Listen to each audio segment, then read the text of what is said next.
On the morning of July 23, 1859, Dr. William Ashford received a letter that would challenge everything he believed about the human mind. The letter came from a tobacco plantation in Henrico County, Virginia, describing an 11-year-old enslaved boy who could look at any mechanical device, watch it operate for mere minutes, and then explain its internal workings with perfect accuracy despite never having seen inside it. The boy could predict when machinery would fail days before it happened. He could design improvements to equipment he'd never been trained to understand. And most disturbing to Dr. Ashford, a man who'd published 3 books proving the biological inferiority of the Negro race, the boy was black. His name was Samuel, and what happened to him over the next 8 months would expose the terrible lengths to which men of science would go to protect theories they needed to be true. Before we continue with Samuel's story, a story that medical institutions tried to erase from their archives for over 150 years, I need you to do something. Subscribe to this channel because what you're about to hear has been buried in private correspondence and sealed medical journals since before the Civil War. Leave a comment telling me where you're listening from, because I want to know how far this truth can travel. Now let's go back to the beginning, to a Virginia plantation where a child's extraordinary mind became a death sentence. Henrico County, Virginia, in 1859, sat at the edge of 2 worlds. Richmond, the state capital, lay just 15 miles to the south, a city of cobblestone streets and gaslights, of legislative debates and newspaper offices, of men in fine clothes arguing about the future of slavery, while enslaved people built the very buildings where those arguments took place. But north of Richmond, the land opened into vast tobacco plantations where that future was already decided, where human beings existed as property, where the rhythms of planting and harvest measured time more reliably than any clock. The Monroe Plantation, locally called Fairmont, encompassed nearly 3,000 acres of prime tobacco land, worked by 147 enslaved people. The main house was a Georgian manor built in 1803, 3 stories of red brick with white columns that could be seen from the river road, a monument to wealth extracted from human suffering. Thomas Monroe owned it all. He was 49 that summer, a widower whose wife had died, giving birth to their only child, a daughter named Catherine, who was 17 in 1859. Monroe was different from many Virginia planters in one significant way. He'd been educated at the University of Edinburgh in Scotland, had studied medicine before abandoning it to inherit his father's plantation, and maintained a lifelong interest in what he called natural philosophy, the scientific investigation of how the world worked. His library contained books on mechanics, engineering, chemistry, anatomy. He subscribed to scientific journals from London and Philadelphia. He believed deeply in the power of rational inquiry, of careful observation, of letting evidence guide conclusions, except when it came to the question of slavery. There, his scientific objectivity vanished. He owned human beings, profited from their labor, and needed that arrangement to be justified by something greater than mere force. Science gave him that justification. The racial theories published by respected physicians, the cranial measurements, the comparative anatomy, all of it reassured him that what he did was natural, ordained by biology itself. He was a man who believed in truth, except for the truths that would have required him to change his life. Samuel was born on the plantation in the spring of 1848, his exact birth date unrecorded, as was common for enslaved children. His mother, Esther, worked in the plantation's tobacco processing shed, a skilled position that required knowledge of how to cure and prepare the leaves for market. She'd been born at Fairmont, as had her mother before her. 3 generations of bondage in the same place, 3 generations of women who'd watched their children grow up as someone else's property. Samuel's father had been sold away when Samuel was 2 years old, transported to the cotton fields of Alabama, where the work was brutal and life expectancy short. Esther never spoke his name after that. Grief was a luxury that enslaved people couldn't afford. What made Samuel different became apparent when he was barely 4 years old. He would watch the plantation's mill wheel turning, grinding grain, and then describe to other children how the gears inside must be arranged, how the force of the water was being transferred through the mechanism, how the entire system worked together. He'd never seen inside the mill, he'd simply watched it operate and understood. The blacksmith, an enslaved man named Daniel who was allowed to hire out his services to neighboring plantations, was the first to truly notice. One afternoon when Samuel was 6, the boy stood watching Daniel repair a complex lock, one of those European mechanisms with multiple tumblers and springs. "You see how it works?" Daniel asked, testing the child. Samuel nodded. "The key pushes this piece here, which releases this spring, which lets this tumbler move. But that tumbler is connected to this other piece, so when it moves, the whole system unlocks. But there's a problem." "A problem?" Daniel set down his tools. "The middle spring is bent slightly, not enough that you can see it from outside. But when the key turns, it creates friction that will wear down the tumbler. In about 3 months, maybe 4, the lock will stop working completely."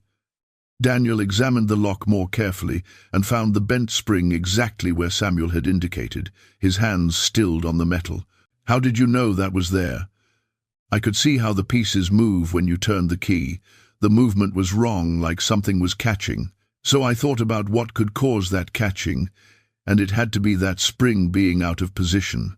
Daniel looked at this child, this 6-year-old who shouldn't be able to understand mechanical systems at all, much less diagnose problems in mechanisms he couldn't see inside.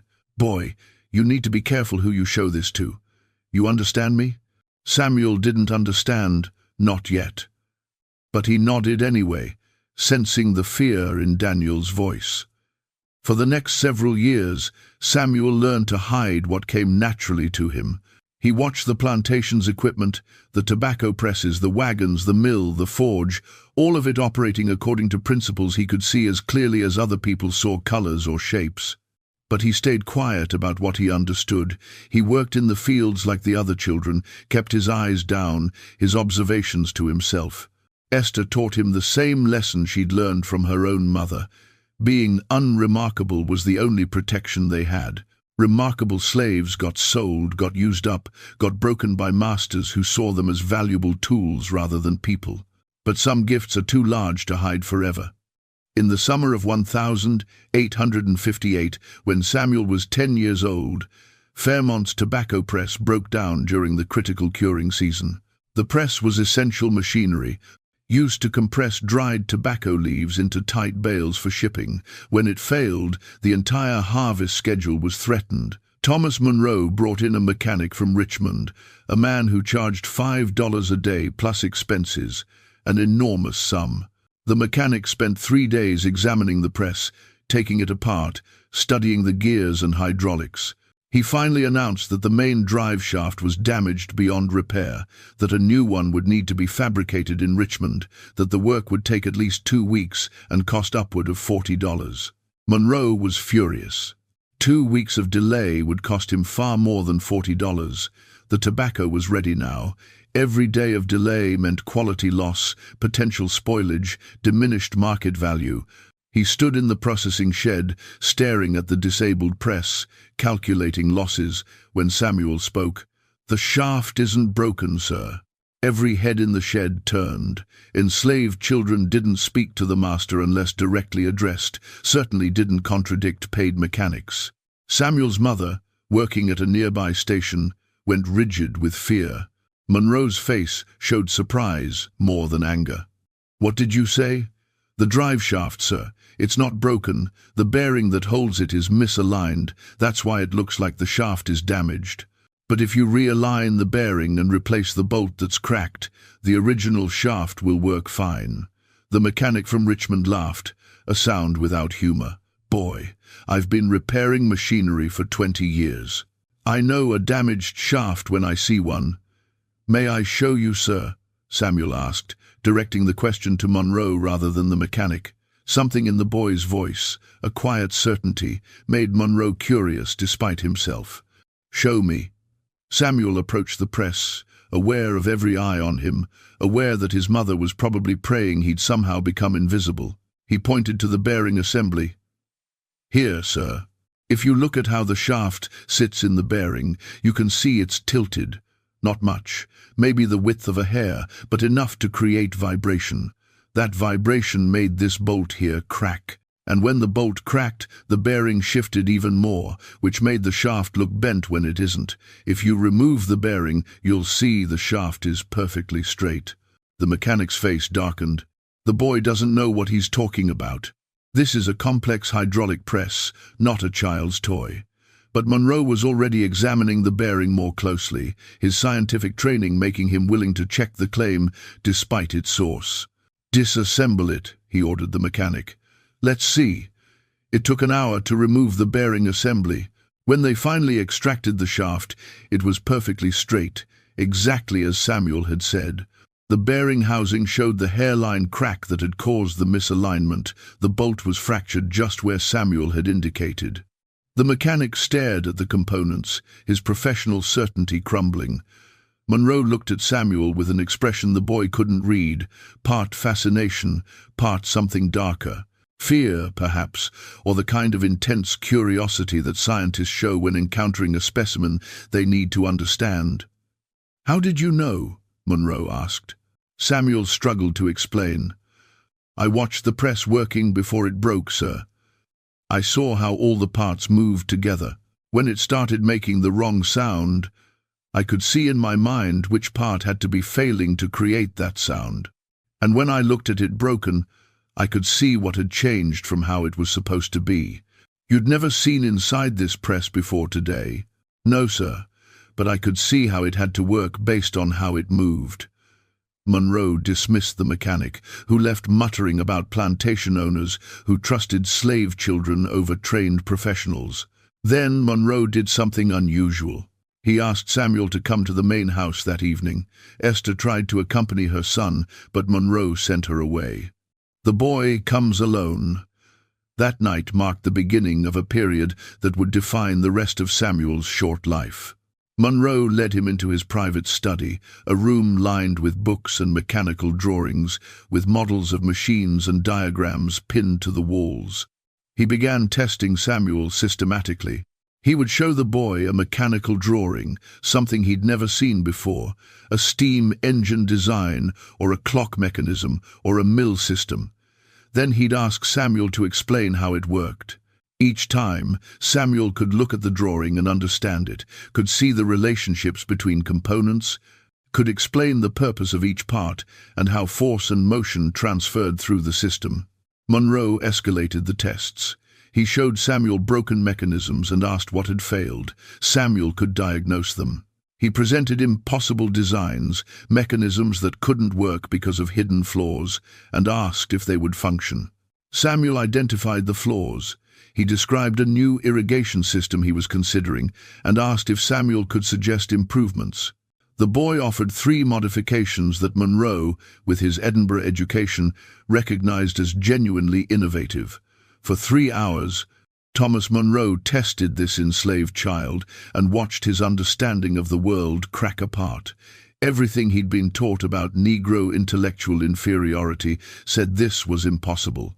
The African brain, according to every medical text he owned, lacked capacity for abstract reasoning, for mechanical understanding, for the kind of spatial and logical thinking that Samuel was demonstrating with casual ease.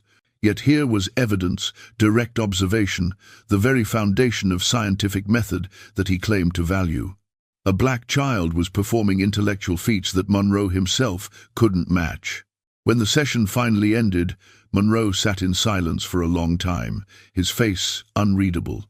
Samuel stood waiting, uncertain whether he was in danger, whether his honesty had been a terrible mistake. "Do you understand what you are?" Monroe finally asked. "I'm your property, sir. Beyond that, do you understand that what you can do should be impossible?" Samuel had no answer to that. Monroe leaned forward.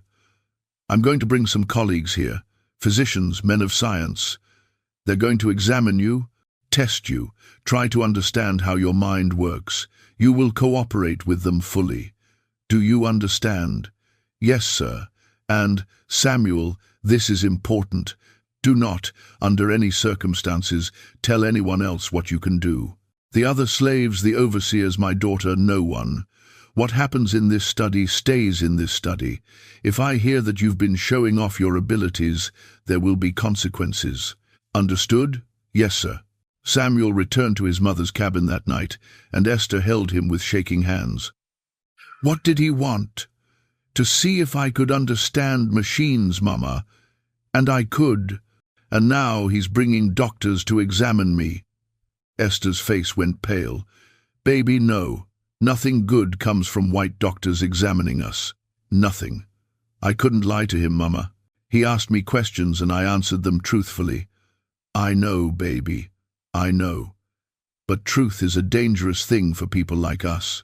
She held him tighter. Whatever happens, you remember something.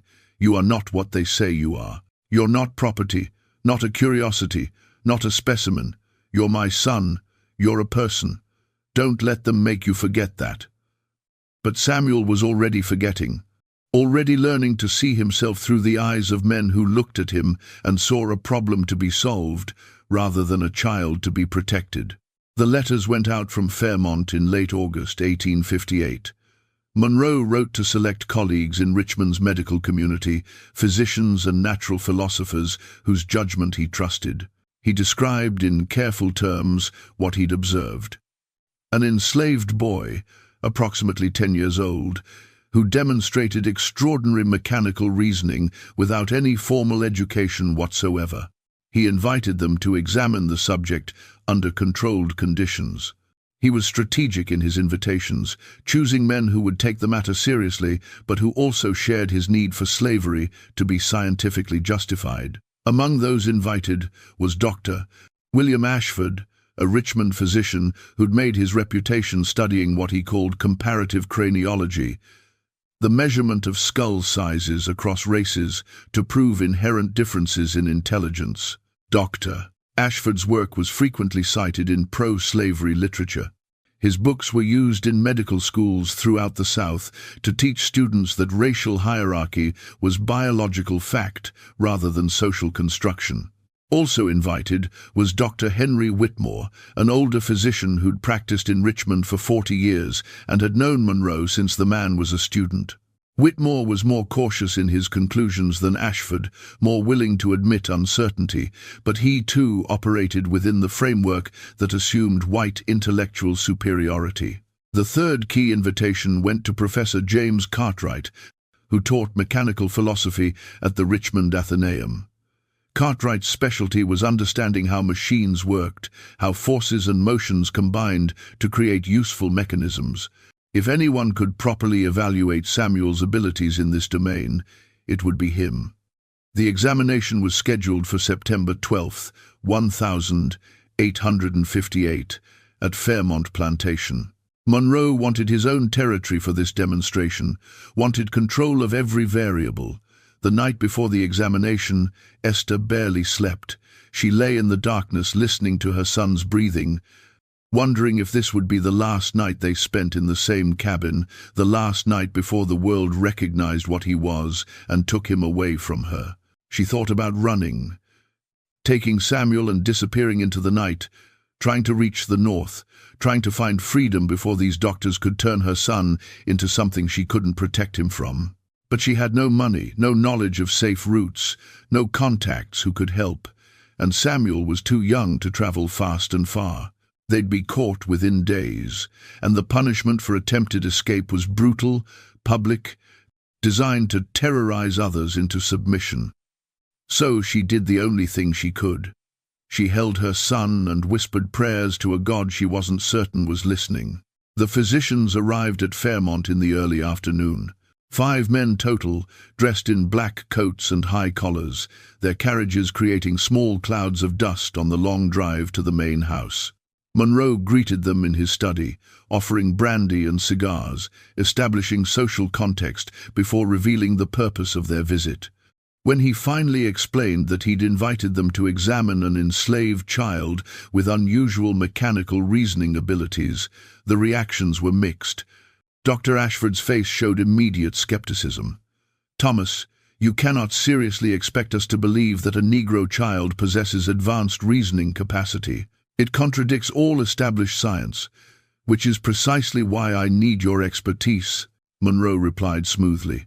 "If there's some trick or deception I've missed, you'll identify it. If the abilities are genuine but limited in scope, you'll determine that. And if I'm simply wrong about what I've observed, you'll correct me. That's what scientific examination is for." Professor Cartwright leaned forward with interest.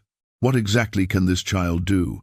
He can look at any mechanism, even ones he's never seen before, and explain how they work. He can diagnose failures in machinery. He can suggest improvements to designs, all without any formal training or education whatsoever. "That does sound rather extraordinary," Dr. Whitmore said carefully. "Perhaps we should see for ourselves before drawing conclusions." Samuel was brought to the study by one of the house servants, a woman named Hannah, who'd been instructed to fetch him from the fields where he'd been working since dawn. He was given a few minutes to wash his face and hands, but he still wore his field clothes, rough, homespun, that marked him as labor rather than house property. He entered Monroe's study and found himself facing 5 white men who studied him with expressions ranging from curiosity to hostility to professional detachment. "Gentlemen," Monroe said, "this is Samuel. Age 10, born on this plantation, never been off the property, received no education beyond basic tasks. And yet, as I've claimed, he possesses unusual understanding of mechanical systems." "Doctor," Ashford spoke first. "Boy, can you read?" "No, sir." "Write?" "No, sir." "Do you know your numbers?" "Yes, sir. I can count and do sums in my head." "But you've never been taught formally?" "No, sir. I learned by watching the overseers count barrels and bales." Ashford glanced at his colleagues with an expression that said, "See, just as I expected, nothing remarkable here." But Professor Cartwright had a different approach. From his bag he withdrew a complex mechanical drawing, a design for a new type of cotton gin that a colleague in South Carolina had recently developed. "Samuel, look at this drawing. Take your time. Then tell me what you see." Samuel studied the drawing for perhaps 2 minutes, his eyes tracking across the intricate lines, the labeled components, the annotations in technical language he couldn't read. Then he looked up at Cartwright. "This is a machine for removing seeds from cotton, sir. The cotton goes in here, and these spiked wheels pull the fibers through, but the wheels are set at different heights, so they work in stages. The seeds are too large to fit through the gaps, so they fall into this collection area while the clean cotton comes out here." "But there's a problem." Cartwright's eyebrows rose. "A problem? These gears here, the ones that turn the spiked wheels, they're going to bind. The ratio is wrong. The second wheel will turn faster than the first wheel, which means cotton will bunch up between them instead of flowing smoothly through. Whoever designed this needs to change this gear to something smaller, maybe reduce it by 1/3 so the speeds match properly." The room went very quiet. Cartwright pulled out a notebook and worked through the gear ratios mathematically, a process that took him several minutes. When he looked up, his face had gone pale. "The boy is correct. The design has a fundamental flaw that would cause exactly the problem he describes. I'd missed it entirely on first examination." "Impossible," Dr. Ashford said flatly. "The child must have seen this design before, must have been coached on what to say." "I created this drawing last week," Cartwright said carefully. "It's never been published, never been shown outside my personal office. How could he have been coached on it? Then there's some other explanation. Perhaps he's simply guessing and happened to be correct by chance." "Then let's eliminate chance," Monroe said. "Give him another test, something completely new, something he couldn't possibly have encountered before." What followed was 3 hours of systematic examination. The physicians and Professor Cartwright took turns presenting Samuel with problems. They showed him mechanical drawings and asked him to explain how they worked. They described broken equipment in words alone and asked him to diagnose the failure. They sketched impossible designs and asked if they would function. Through it all, Samuel answered correctly. He explained complex mechanisms with casual clarity. He identified flaws in designs that the men themselves had to calculate to verify. He suggested improvements that demonstrated genuine creative thinking rather than mere memorization. Professor Cartwright became increasingly excited as the examination progressed, asking more complex questions, probing the boundaries of Samuel's understanding. Dr. Whitmore watched with troubled fascination, and Dr. Ashford grew progressively more hostile, his questions becoming aggressive, his tone sharp with frustration that this child kept proving him wrong. Around the third hour, Ashford posed a deliberate trap. He described a pulley system in detail, then asked Samuel to calculate the mechanical advantage it would provide. The problem was designed to be unsolvable without formal mathematical training in physics and force calculations. Samuel listened to the description, his eyes distant as if visualizing the system. Then he said, "If I understand correctly, sir, you'd need to pull the rope about 6 feet to lift the weight 1 foot, so the mechanical advantage would be 6-to-1. But that's assuming the pulleys are all the same size, and there's no friction.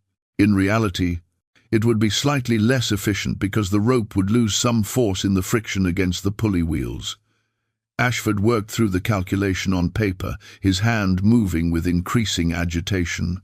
When he finished, he set down his pen hard enough that it snapped. "How?" he demanded. "How does an uneducated slave child understand mechanical advantage?" "I just see it, sir," Samuel said quietly. "When you described the pulleys, I could see how the rope would move, how many times it would pass through the system, and if the rope moves 6 times as far as the weight moves, then the force must be divided by 6. That's just how it works." "That's not just how it works," Ashford snapped. "That's applied physics. That requires understanding of mathematical principles, of force and motion, of concepts that took educated men centuries to develop. You cannot simply see it." "But I can, sir. I've always been able to. I thought everyone could until I realized that other people didn't understand machines the way I do." The admission hung in the air, stark and undeniable. This child genuinely believed his abilities were normal, that everyone perceived mechanical relationships the way he did.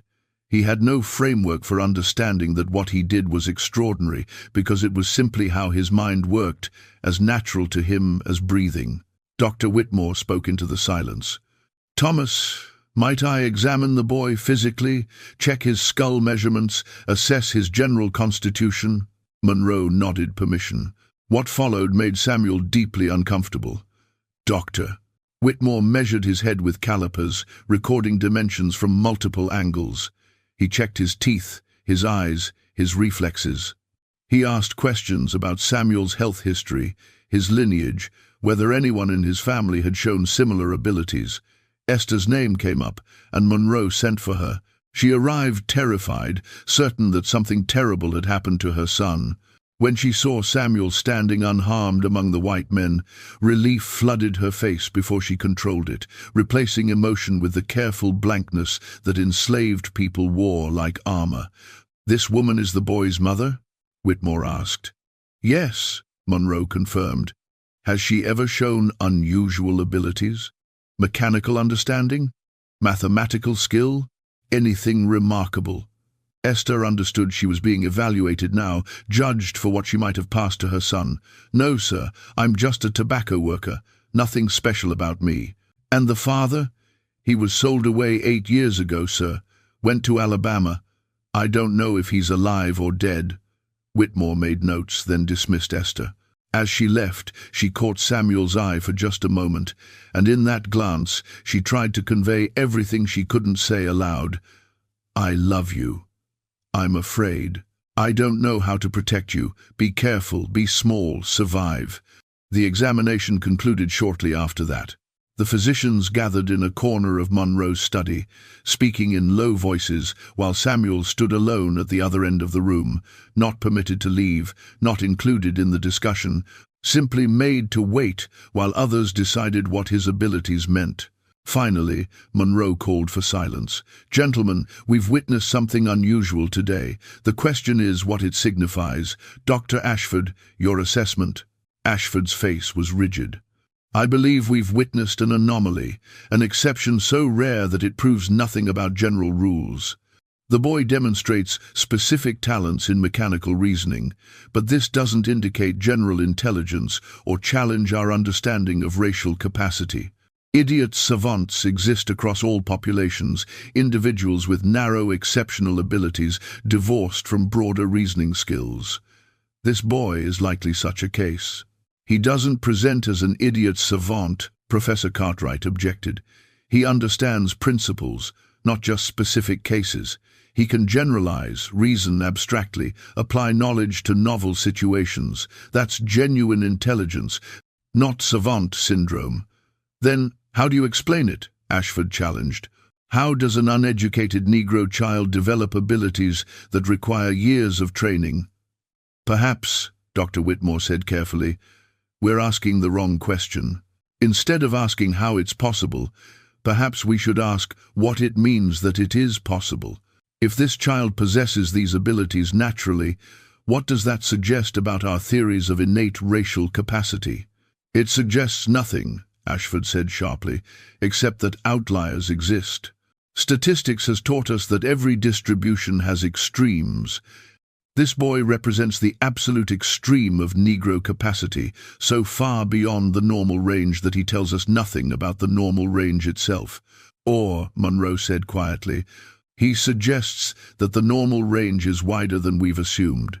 That perhaps our theories about racial capacity have been based on limited observation of people deliberately denied education and opportunity. The room went silent. Monroe had just articulated the thought that none of them wanted to voice. If Samuel was possible, what did that say about every other enslaved person?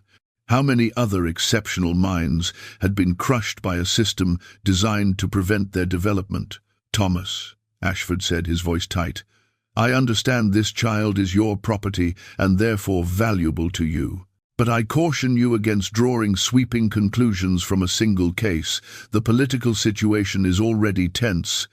The last thing any of us needs is to provide ammunition to abolitionists by suggesting that Negro intellectual capacity equals white capacity. I'm not suggesting anything, Monroe replied. I'm simply observing evidence. Isn't that what science requires? Science requires caution.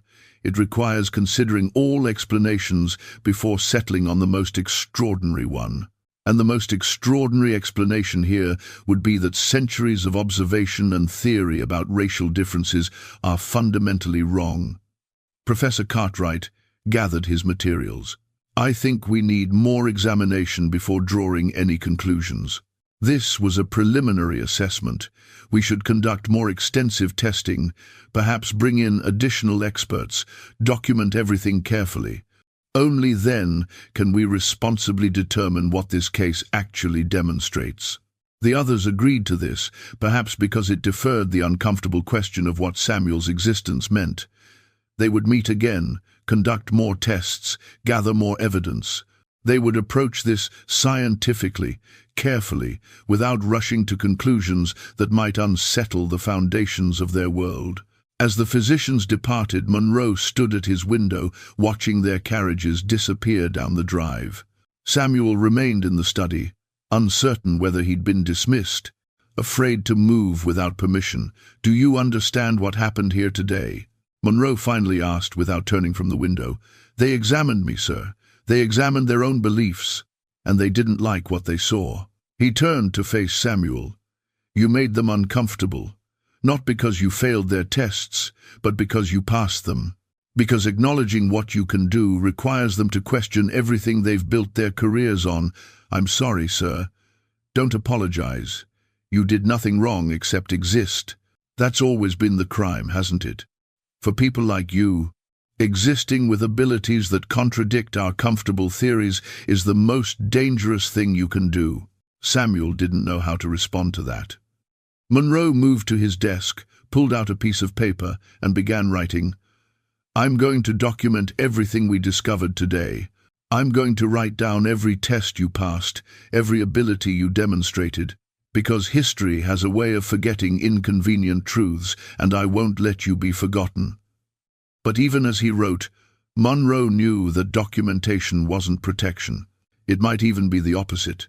Creating a record of Samuel's abilities meant creating evidence that others could use, could fight over, could weaponize in debates that had nothing to do with the child himself.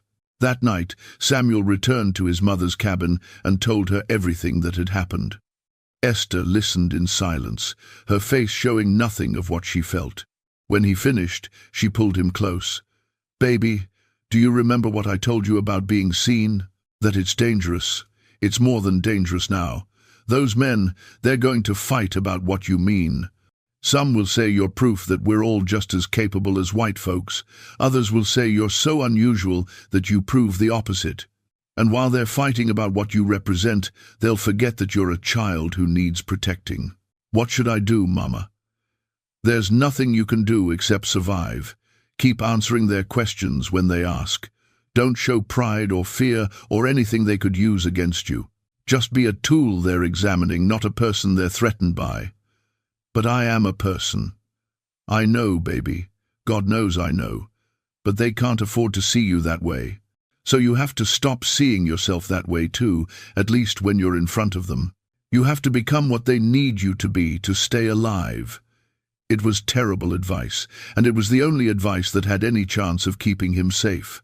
Samuel lay awake that night, staring at the ceiling of their small cabin, and tried to imagine becoming less than himself, tried to figure out how you hide your own mind from the people who wanted to examine it, map it, understand it, control it, or destroy it.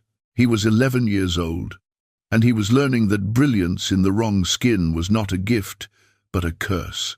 The weeks following that first examination brought changes to Samuel's life that he struggled to understand. Thomas Monroe no longer sent him to the fields.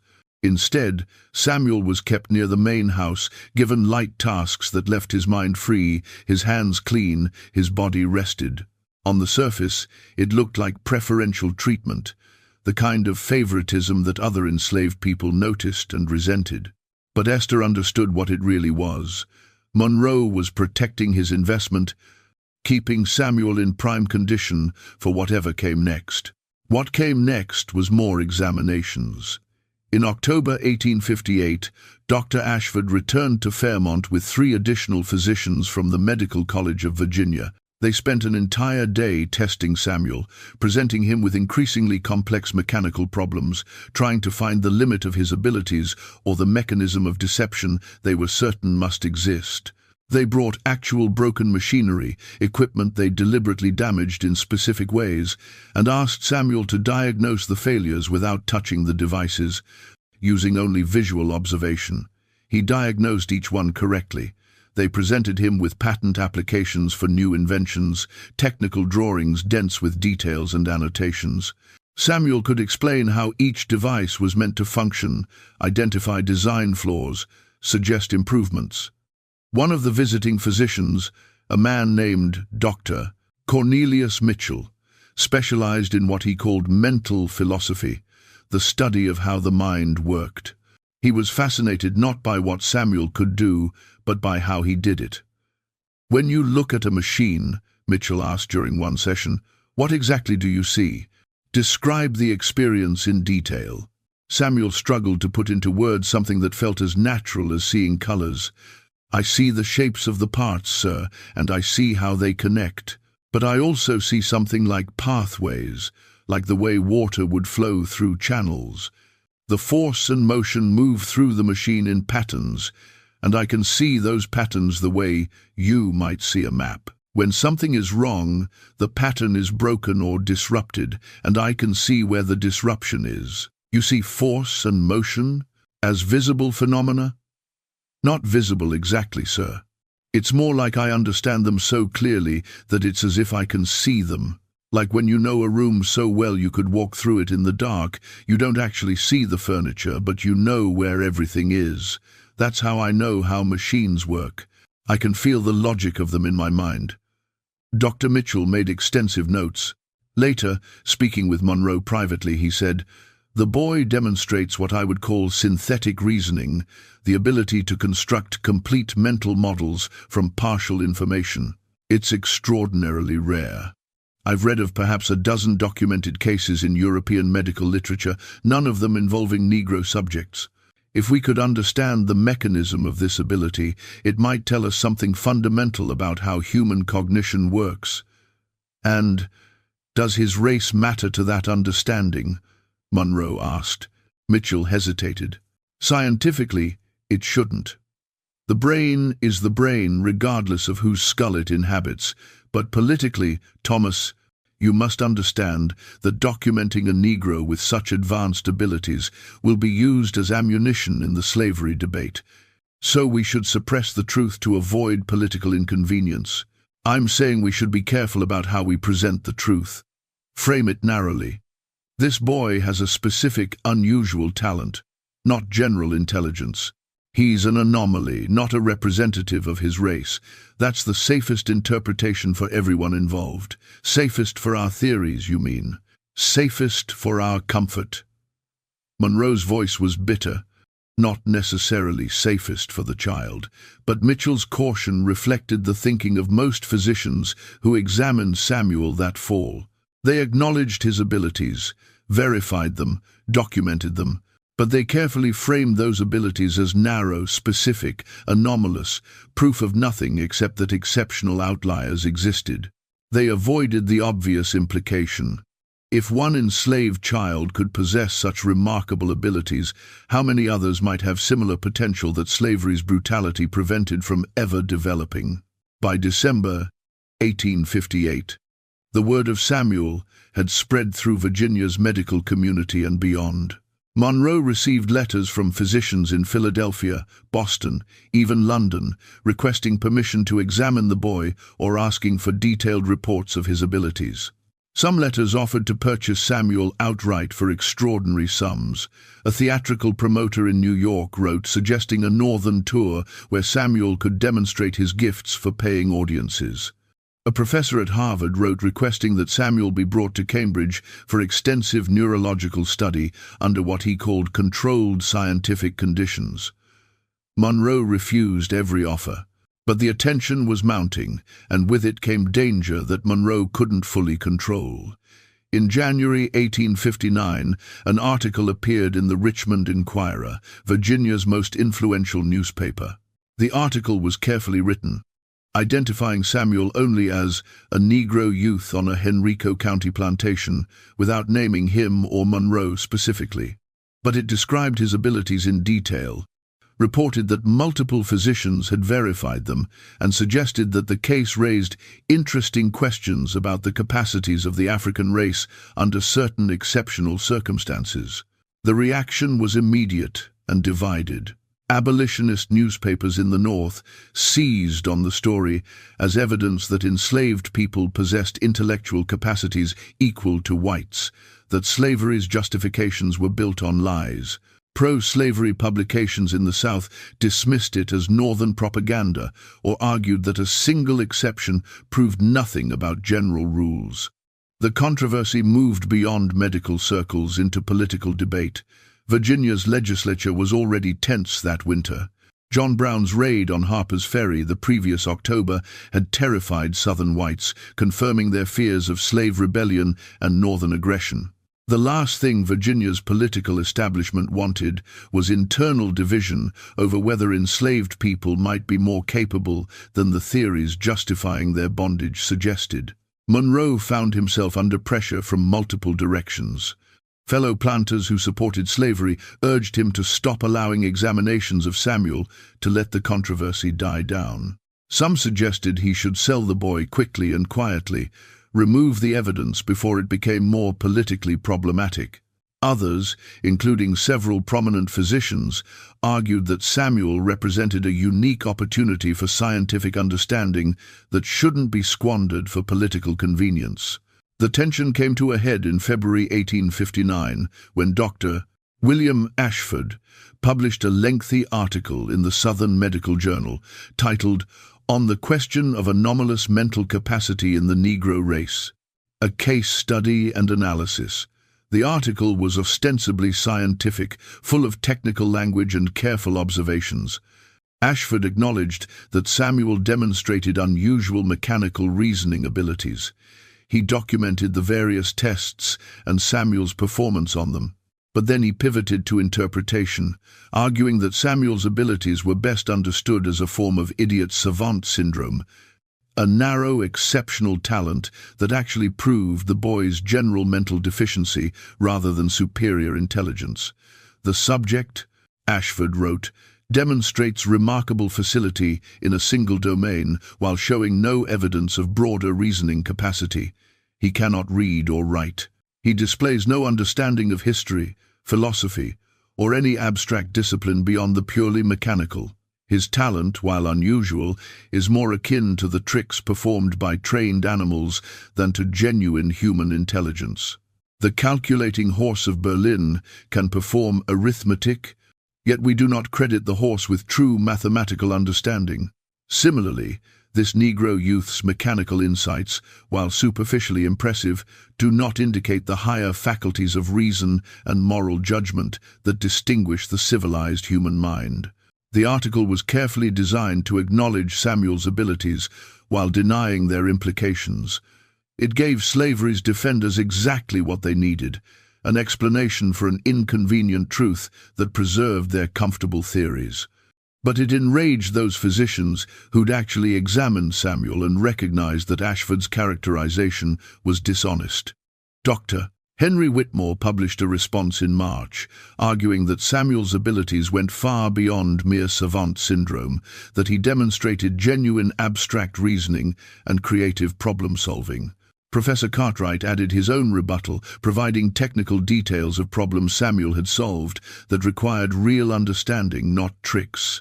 And Dr. Cornelius Mitchell, the mental philosophy specialist, wrote that dismissing Samuel as an idiot savant was a willful misinterpretation of evidence designed to preserve theory rather than follow observation.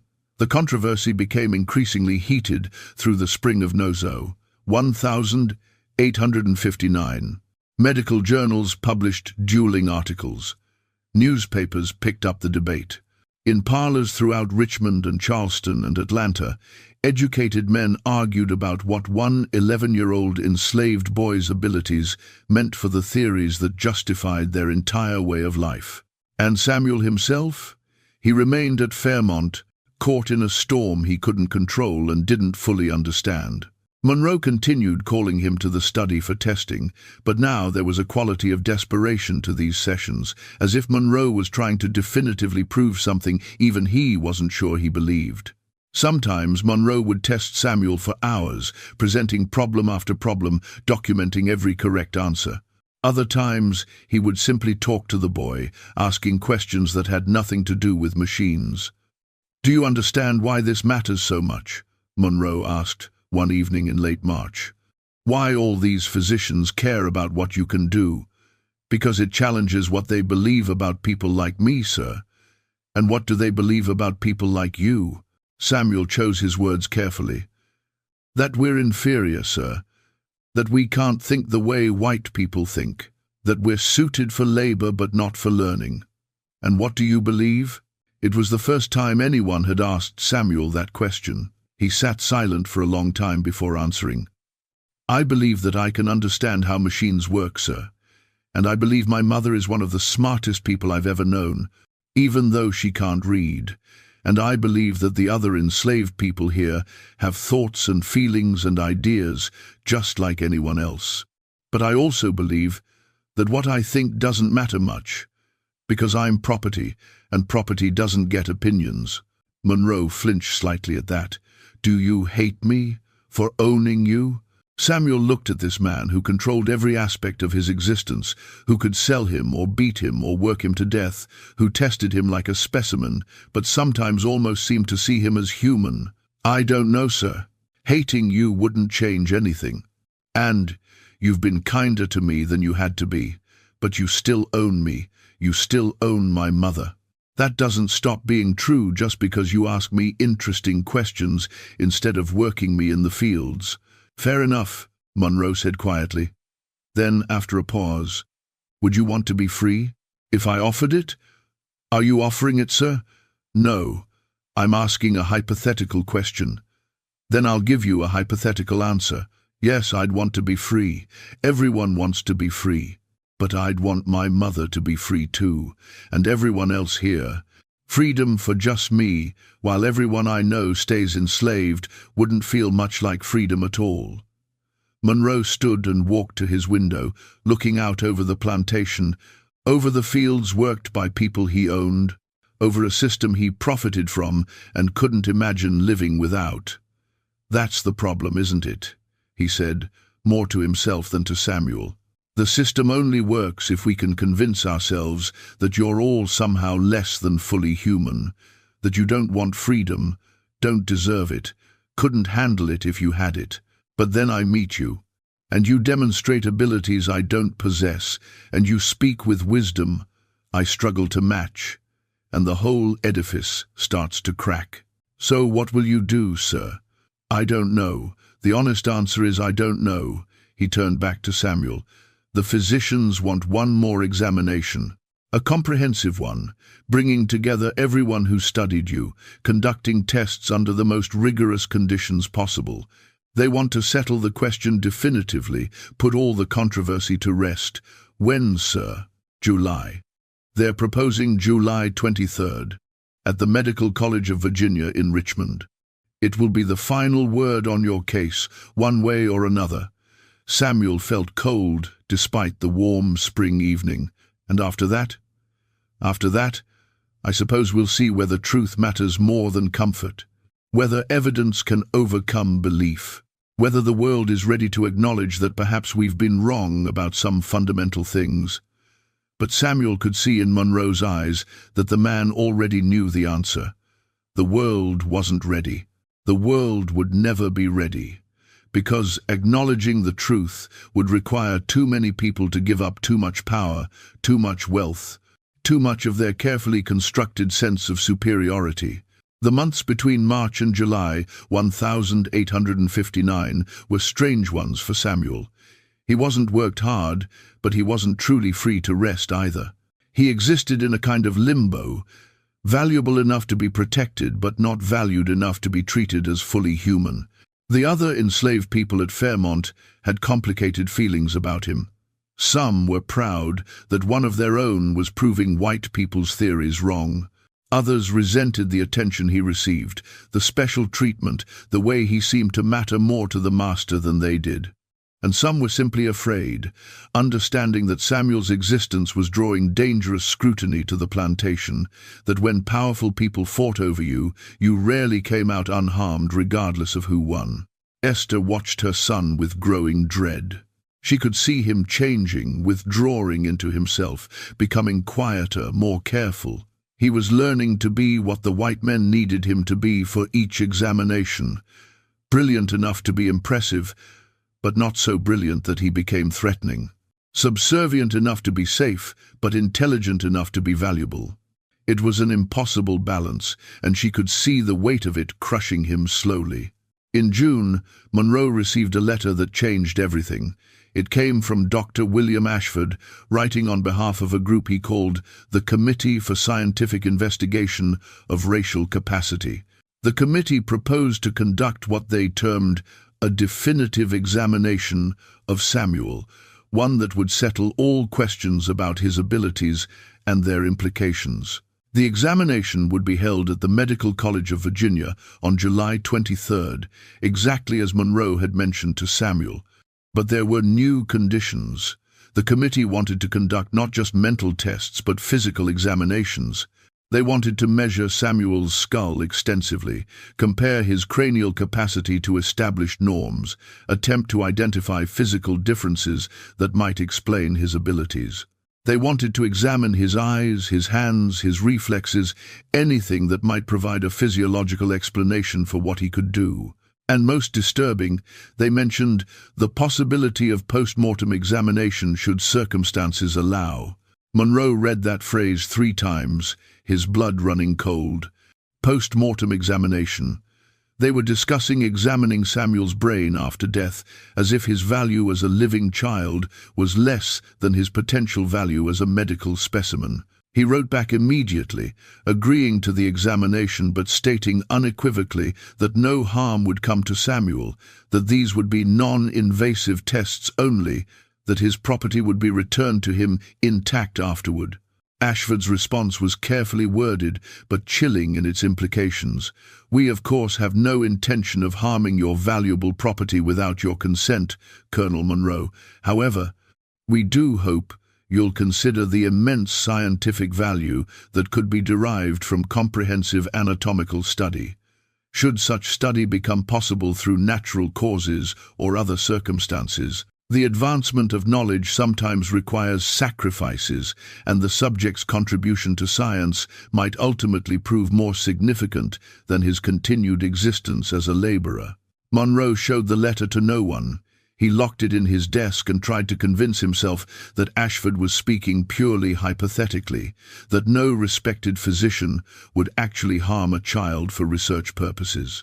But he'd read enough medical history to know that wasn't true. Human anatomical knowledge had advanced through dissection of the poor, the criminal, the enslaved. Bodies that society deemed less valuable were routinely used for medical education and research. Why would Samuel be any different, especially when his brain might hold answers to questions that obsessed these men? For the first time, Monroe seriously considered refusing to allow any further examination. He could simply keep Samuel at Fairmont, let the controversy die down, protect the boy by making him invisible again. But he knew it was too late for that. Too many people knew about Samuel now. Too many powerful men wanted answers. If Monroe refused to cooperate, someone might simply take what they wanted by other means. The night before they were scheduled to leave for Richmond, Monroe called Samuel to his study one last time. "Tomorrow, you'll be examined by more physicians than you've seen before. The tests will be more extensive, more invasive perhaps. They'll measure you, ask you questions, test your abilities thoroughly. Do you understand?" "Yes, sir. I need you to understand something else. These men aren't interested in you as a person. They're interested in what you represent, what your existence means for their theories and beliefs. Some of them will want to prove you're extraordinary. Others will want to prove you're a fraud or an anomaly. And some," he paused, choosing words carefully, "some will see you as more valuable for study than for life. You need to be very careful tomorrow. Answer their questions, demonstrate your abilities, but don't give them any reason to see you as a threat." "How do I do that, sir? How do I be impressive without being threatening?" Monroe had no answer. It was an impossible standard, the tightrope that enslaved people walked every day, trying to be valuable enough to avoid being sold or killed, but not so exceptional that they challenged the system's fundamental assumptions. "Just survive," Monroe finally said. "Whatever happens tomorrow, whatever they say or do, just survive." That night, Esther held Samuel for a long time. She didn't cry because crying wouldn't help, wouldn't change anything. But she memorized the weight of him, the sound of his breathing, the way his hair felt under her hands. She'd learned long ago not to count on tomorrow, not to assume she'd have another chance to hold the people she loved. "Mama," Samuel whispered in the darkness, "what if I can't do what they want? What if I fail their tests?" "Baby, you won't fail. That's not what I'm afraid of." "Then what are you afraid of?" "I'm afraid you'll succeed. I'm afraid you'll prove to them that everything they believe is wrong, and instead of changing their beliefs, they'll decide you're the problem that needs to be solved." She pulled him closer. "But you're going to do what they ask anyway, because you don't have a choice. So I'm going to pray that somehow, some way, you come back to me. That whatever happens in that examination room, you survive it. And if I don't come back," Esther's voice was fierce, "then I'll never forget you. I'll never stop telling people that you existed, that you were brilliant, that you mattered. They can take you from me, but they can't make me forget what you were." They left for Richmond at dawn, Samuel riding in the back of Monroe's carriage, watching Fairmont disappear behind them. Esther stood at the window of the main house, watching until the carriage was just a speck on the road. And then she fell to her knees and prayed to a God she hoped was more merciful than the men who held her son's fate in their hands. The journey to Richmond took most of the day. Samuel had never been off the plantation before. He stared out at the passing landscape, at other plantations, at small towns, at the world that existed beyond the only place he'd ever known. It was beautiful and terrible, all of it built on suffering, all of it sustained by the labor of people who looked like him, who were owned like him, who existed to make white people wealthy and comfortable. They arrived in Richmond in the late afternoon. The city was larger than Samuel had imagined, buildings 3 and 4 stories tall, streets crowded with carriages and horses and people. Monroe took him to a boarding house that accommodated traveling slaveholders and their property, a place where Samuel would be kept overnight under watch before the examination the next morning. A man named Jacob, another enslaved person who worked at the boarding house, showed Samuel to a small room in the basement. "You're the one they're all talking about," Jacob said.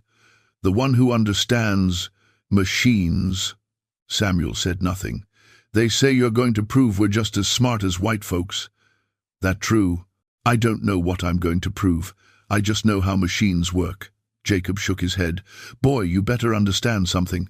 You go in there tomorrow and prove you're brilliant. Half those white men will hate you for it. You fail and look stupid, they'll use you as proof we're all inferior. Either way, you lose. That's how it works for us. We can't win because the game is designed to make sure we can't. Then what should I do? Survive. That's all any of us can do. Just survive long enough to see what comes next, and hope that what comes next is better than what we got now." That night, Samuel lay on a thin mattress in the basement of the boarding house, listening to the sounds of Richmond outside, the city where tomorrow he would be examined, measured, tested, and judged. Not as Samuel, not as a child, not as a person, but as evidence in a debate about whether people who looked like him deserved to be free. He thought about his mother's words, "Just survive." He thought about Monroe's warning, "Don't be too impressive, but be impressive enough." He thought about Jacob's wisdom, "You can't win because the game is rigged." And he wondered what would happen when a child who could see how machines worked, who could understand complex systems just by observing them, was brought before men who'd built their entire lives on a machine designed to dehumanize millions of people. Could he see how their system worked? Could he identify the flaws in their logic? Could he show them where the design was broken? Or would they simply decide that a machine that challenged their worldview needed to be dismantled, destroyed, erased before it could damage the comfortable lies they'd built their world upon? He fell asleep thinking about patterns, about forces and motion, about systems that seemed stable until you understood the stresses they were under, the cracks forming beneath the surface, the moment approaching when everything would break apart. Tomorrow would be that moment. Tomorrow, the examination would begin. And Samuel, 11 years old, brilliant, enslaved, and terrifyingly alone, would face the men who would decide whether his existence proved them wrong or whether proving them wrong was worth his life. The Medical College of Virginia stood on East Marshall Street in Richmond, a 3-story brick building that housed one of the South's most prestigious medical schools. On the morning of July 23rd, 1859, 23 physicians gathered in its main amphitheater, a circular room designed for surgical demonstrations where students could observe procedures from tiered seating that rose toward the ceiling. But today's demonstration wouldn't involve surgery. Today, they would dissect a different kind of mystery, the mind of an 11-year-old enslaved boy who threatened to unravel everything they believed about racial hierarchy. Thomas Monroe brought Samuel through a side entrance at 8 in the morning. The amphitheater was already filling with physicians, some Monroe recognized from previous examinations, others he'd never seen before. They wore dark suits and expressions that ranged from scientific curiosity to barely concealed hostility. At the center of the room stood a wooden chair, isolated, surrounded by empty space like a specimen on display. Samuel understood immediately that this was where he would sit, where he would be examined, watched, judged by all these men whose faces blurred into a sea of white authority. "Remember what I told you," Monroe whispered before they entered. "Answer their questions truthfully, show them what you can do, but be respectful. Don't give them any reason to—" He stopped, unable to finish the sentence. Any reason to what? To hurt him? To take him away? To decide he was too dangerous to let live? Monroe didn't know how to name the fear that had kept him awake all night. "Doctor." William Ashford stood at the front of the amphitheater, acting as the examination's primary coordinator. He raised his hand for silence as Monroe and Samuel entered. "Gentlemen, thank you for gathering today. We are here to conduct a comprehensive examination of the subject known as Samuel, property of Colonel Thomas Monroe of Henrico County. Multiple physicians have previously tested this subject and reported unusual mechanical reasoning abilities. Today, we will determine the nature and extent of these abilities through rigorous scientific examination. Colonel Monroe, if you would have the subject take his seat." Monroe guided Samuel to the central chair, then withdrew to sit in the front tier of seating. Samuel sat alone, acutely aware of 23 pairs of eyes studying him, judging him, seeing him not as a child, but as a problem to be solved or a threat to be neutralized. Dr. Ashford began with what he called establishing baseline intellectual capacity. He asked Samuel a series of questions designed to assess general knowledge. Could he read? No. Write? No. Did he know the name of the president? Yes. James Buchanan? Because he'd heard Monroe discussing politics. Could he name the capitals of the southern states? A few, the ones he'd heard mentioned. Could he explain the principles of government? No, sir. He'd never been taught such things. Ashford made careful notes of each negative response, building a foundation for his argument that Samuel's abilities were narrow and specific rather than indicating general intelligence. Then he moved to mathematics, starting simple. "If I have 7 apples and I give you 3, how many do I have left?" "4, sir." "If I have 20 slaves and I sell 5 by 3, and 2 run away, how many do I have?" Samuel's voice was quiet. 16, sir." The phrasing hadn't been accidental. Ashford wanted to remind everyone in the room, including Samuel, exactly what he was. The arithmetic questions grew more complex. Multiplication of large numbers, division with remainders, fractions, percentages. Samuel answered each correctly, his responses coming quickly, but not so quickly that they seemed unnatural. He'd learned in previous examinations to pause slightly before answering, to make it seem like he was calculating even when the answer appeared in his mind immediately. Too fast seemed like a trick. Professor James Cartwright took over the next phase of examination. From his bag he withdrew a mechanical device, a complex lock mechanism with multiple moving parts visible through a glass panel. "Samuel, I'm going to operate this lock while you observe. Then I want you to explain how it works." Cartwright inserted a key and turned it slowly, deliberately, allowing Samuel to see the internal components moving, pins lifting, tumblers rotating, springs compressing and releasing. The mechanism was intricate, designed to be difficult to pick, requiring precise alignment of multiple elements before it would open. Samuel watched for perhaps 30 seconds, his eyes tracking the movement of each component. Then Cartwright withdrew the key and closed the mechanism. "Explain what you observed." "The key has 5 notches cut at different heights, sir. When you insert it, each notch pushes a pin to a specific height. The pins are spring-loaded, so they want to return to their resting position, but the key holds them at the right height. When all 5 pins are at the correct height simultaneously, they align with a shear line that allows the cylinder to rotate.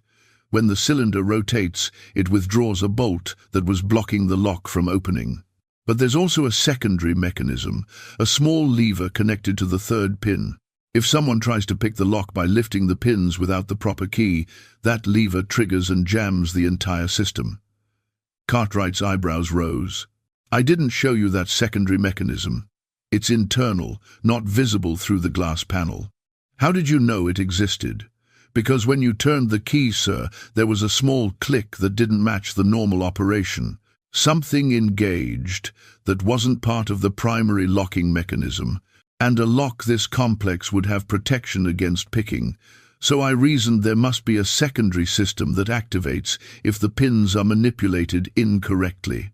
Murmurs ran through the assembled physicians. Some were impressed, others looked skeptical, certain there must be some explanation that didn't require acknowledging genuine reasoning ability in a Negro child. "Doctor," Henry Whitmore spoke up from his seat. "William, might I suggest we present problems that require not just observation but creative problem-solving? That would better test whether we're witnessing genuine mechanical understanding or simply acute observation and memory." "By all means," Ashford said, though his tone suggested he didn't appreciate the interruption. Whitmore descended to the amphitheater floor, withdrawing a piece of paper from his coat. "Samuel, I'm going to describe a problem, and I want you to design a solution. A farmer needs to pump water from a stream that's 15 feet below the level of his field. He has access to a water wheel that can be placed in the stream, but the wheel itself can't be moved from the water. How would you design a system that uses the water wheel's motion to lift water up to the field? It was a genuine engineering problem, requiring understanding of mechanical advantage, force transfer, and creative application of available resources." Samuel closed his eyes, visualizing the scenario. Stream, water wheel, vertical distance. He could see it in his mind, see the forces at work, see how motion could be converted and redirected.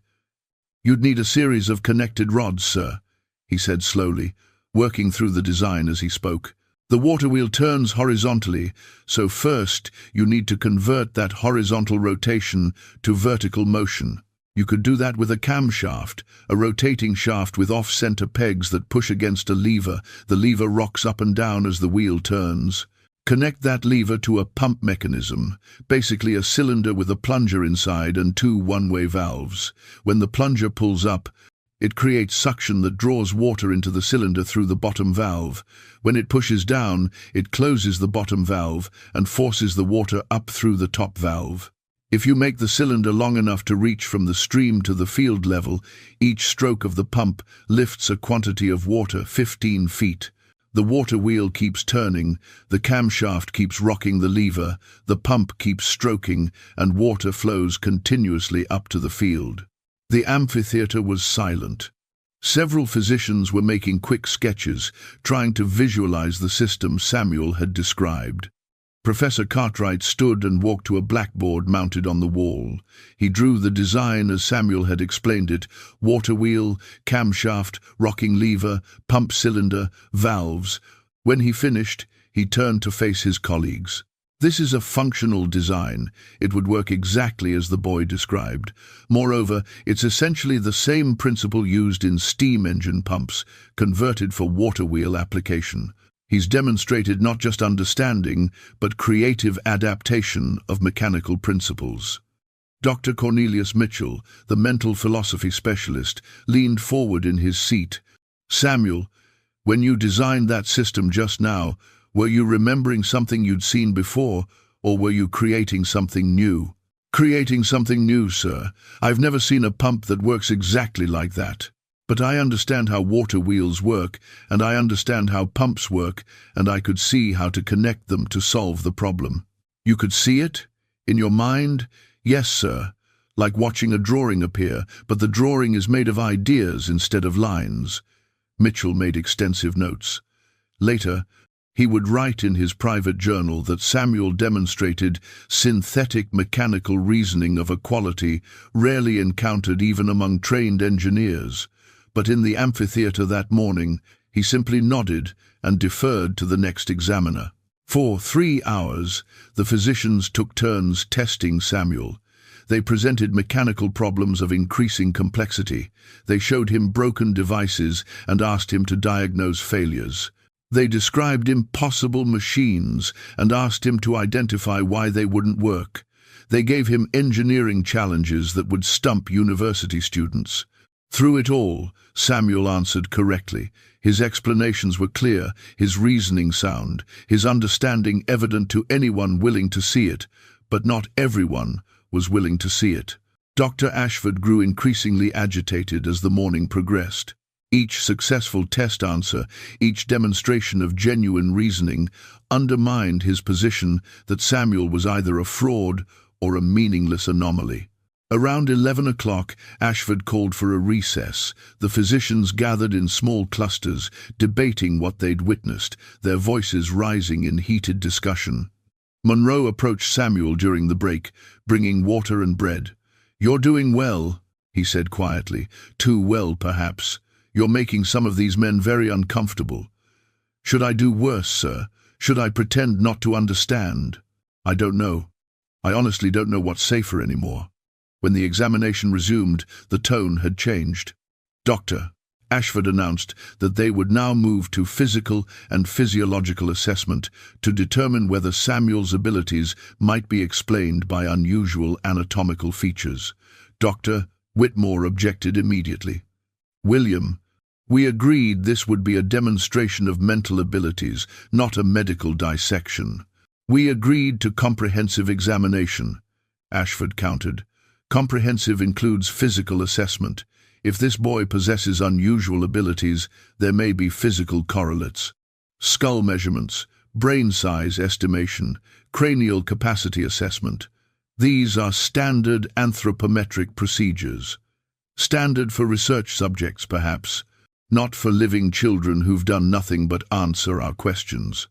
He's not a child, he's property, and his owner has consented to examination." Ashford looked at Monroe. "Isn't that correct, Colonel?" Monroe felt the weight of every eye in the room. If he objected, he'd be accused of hiding something, of protecting Samuel because the physical examination might reveal he was somehow ordinary after all. If he consented, he'd be subjecting an 11-year-old to invasive measurement and assessment by men who saw him as a specimen rather than a person. "Non-invasive examination only," Monroe said finally. "Measurements, observations, nothing that causes harm or distress." "Of course," Ashford said, though his smile suggested he'd gotten what he wanted. What followed was deeply dehumanizing. Dr. Ashford produced calipers and began measuring Samuel's skull from multiple angles, calling out numbers that an assistant recorded. Maximum cranial length, cranial breadth, cranial height, facial angles, jaw projection. Each measurement was compared to charts that Ashford had brought, charts that supposedly showed the normal ranges for different races. Samuel sat motionless during this process, feeling the cold metal instruments against his skin, feeling himself being reduced to a collection of measurements and proportions. "Doctor," Mitchell examined Samuel's hands, noting that his fingers were long and delicate, more typical of European than African morphology. Another physician checked his eyes, reporting that the irises show unusual clarity, the pupils respond normally to light.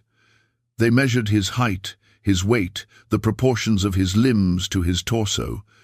They were looking for something, anything, that would explain his abilities in physical terms that didn't challenge their theories about racial mental capacity. And they found nothing unusual. Samuel's skull measurements fell within normal ranges for his age and build. His brain capacity, estimated from external measurements, was neither remarkably large nor small. His physical proportions were unremarkable. There was no anatomical feature that explained what he could do, which meant either his abilities weren't real or they came from something that couldn't be measured with calipers and charts. Something like inherent mental capacity that transcended race. Dr. Ashford refused to accept this conclusion. "Gentlemen," he announced after completing the physical examination, "what we've observed today is consistent with my published hypothesis. The subject demonstrates a narrow, specific talent in mechanical visualization, similar to documented cases of savant syndrome. This talent exists in isolation from general intelligence, as evidenced by his inability to read, write, or demonstrate knowledge in other domains. His physical measurements show no abnormalities that would indicate superior brain structure. Therefore, the most parsimonious explanation is that we are observing an idiot savant, an individual with a single exceptional ability that tells us nothing about the general intellectual capacity of his race. That's a willful misinterpretation of evidence, Professor Cartwright objected, standing from his seat. The boy has demonstrated genuine creative reasoning, not mere calculation. He's solved novel problems, designed functional machines, shown understanding of complex principles. That's not savant syndrome, that's intelligence. Intelligence requires more than mechanical aptitude, Ashford shot back. It requires moral reasoning, philosophical understanding, cultural sophistication. All the qualities that distinguish civilized man from savage European from African. This boy may have a peculiar talent, but that doesn't make him intelligent in any meaningful sense. The argument escalated, physicians taking sides, voices rising. Some supported Ashford's interpretation, either because they genuinely believed it or because they needed to believe it. Others challenged him, pointing out that his conclusions didn't match his own observations. And a few sat silently, troubled by what they'd witnessed, but uncertain what it meant or what they should do about it. Samuel sat in the center of this storm, listening to grown men debate whether he was human enough to be called intelligent, whether his mind was real or an illusion, whether acknowledging what he could do would require them to reconsider everything they'd built their lives upon. Dr. Mitchell finally stood and raised his hands for silence. "Gentlemen, we're not going to resolve our theoretical disagreements today, but I propose we can agree on certain facts. 1. The subject can perform mechanical reasoning tasks that most educated adults cannot. 2. These abilities appear to be genuine, not tricks or deception. 3. The mechanism of these abilities is not apparent from physical examination. 4. This case raises questions that merit further study. Can we at least agree on those basic observations?" Most of the physicians nodded reluctant agreement. It was a compromise that satisfied no one, but allowed the examination to conclude without complete breakdown. Dr. Ashford had one final proposal. "I move that we recommend the subject be transferred to a medical institution for extended observation and study.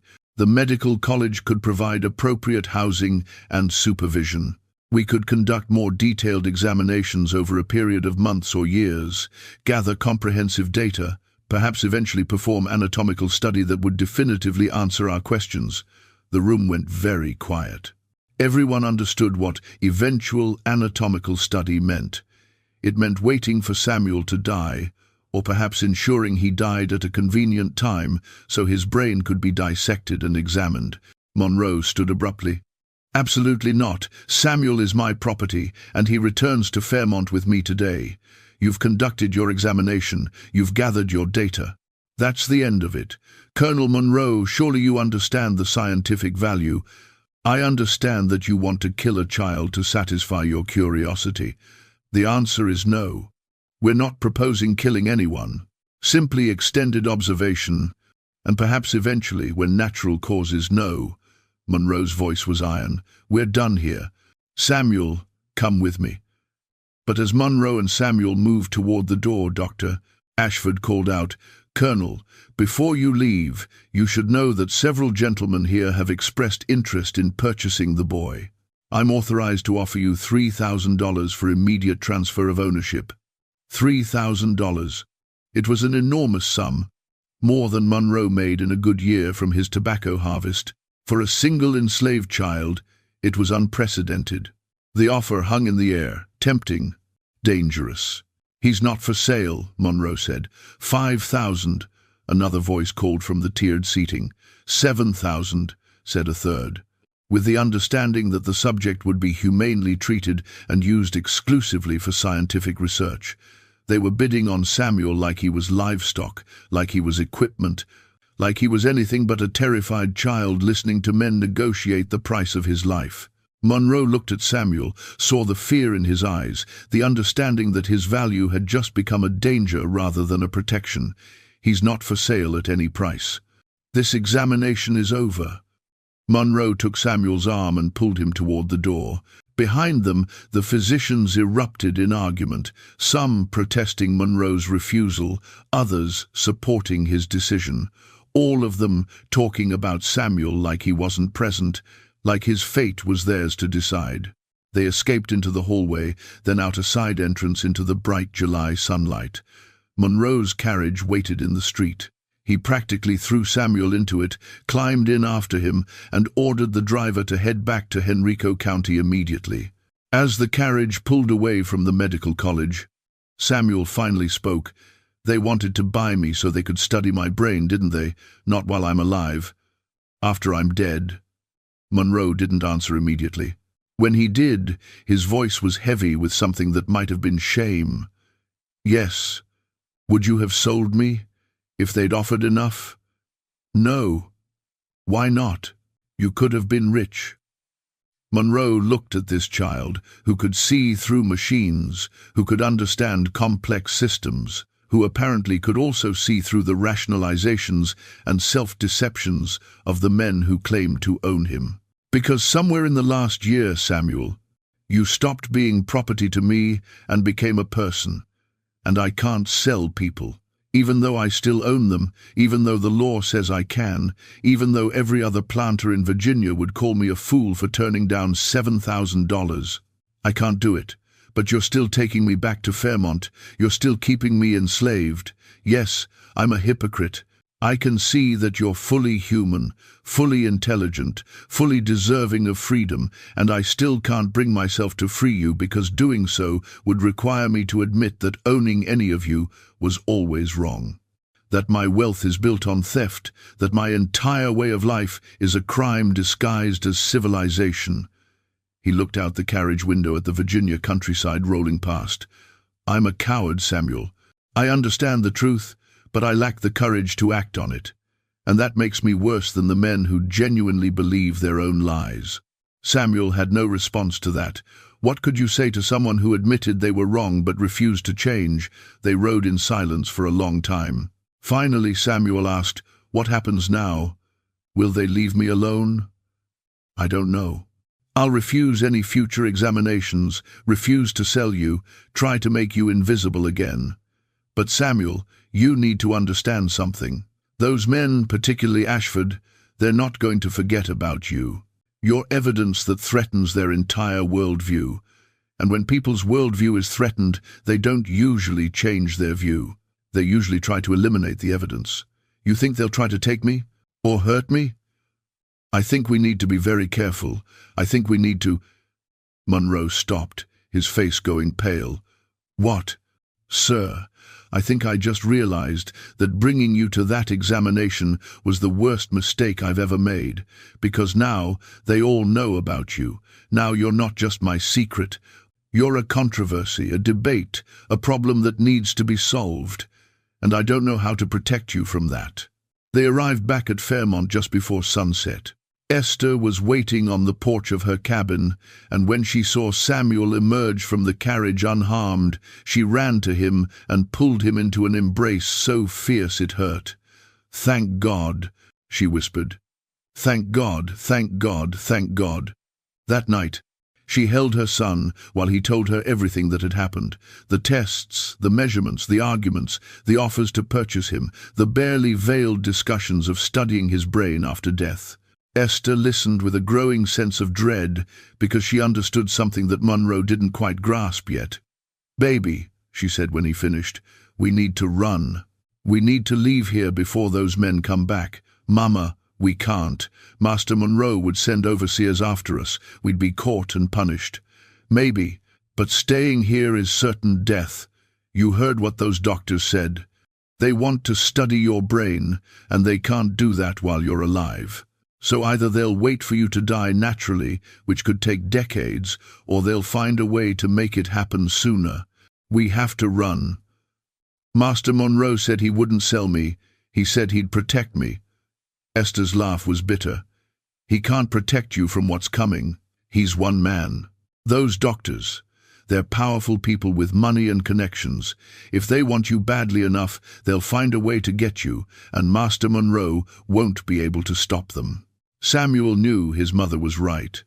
He'd seen the hunger in Ashford's eyes, the way the man looked at him not as a person, but as a puzzle that needed to be taken apart and examined.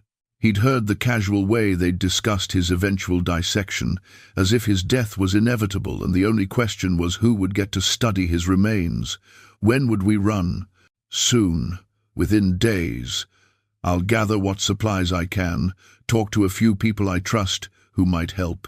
We'll head north, try to reach Pennsylvania, try to find free territory before they catch us. And if they catch us, then at least we tried.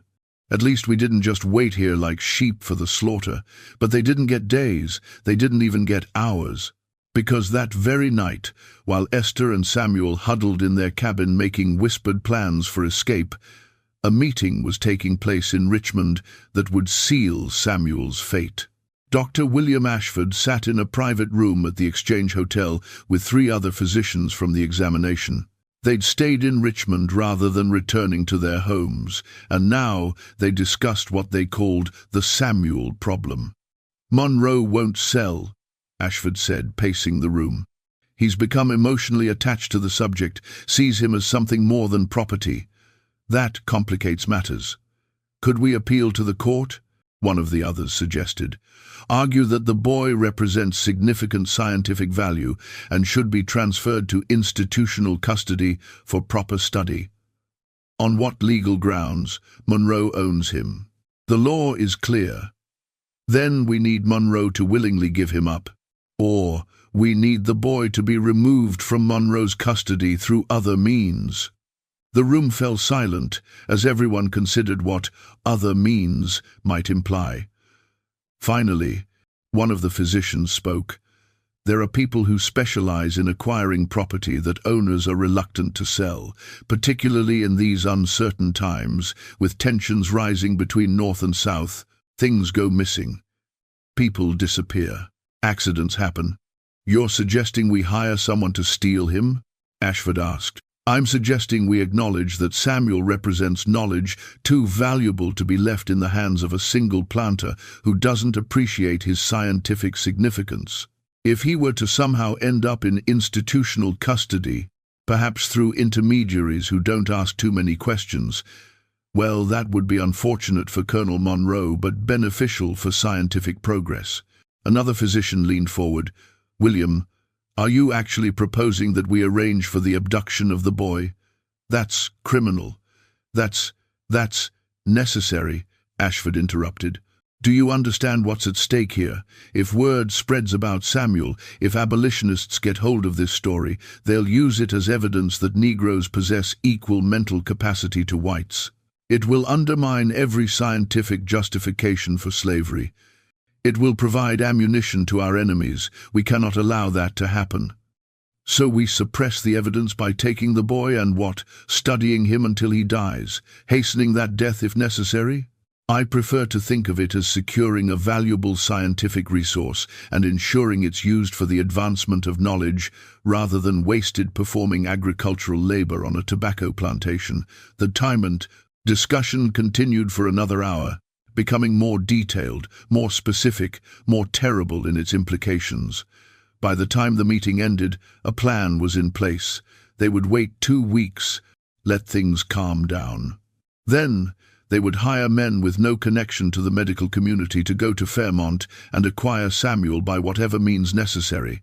The boy would be brought to an undisclosed location where he could be studied extensively, without Monroe's interference, without legal complications, without anyone who might object to the methods used or the eventual outcome. And if Samuel died during this research, well, that would simply provide the opportunity for the anatomical examination that would finally answer all their questions about how his remarkable brain worked. They told themselves they were men of science, seekers of truth, servants of progress.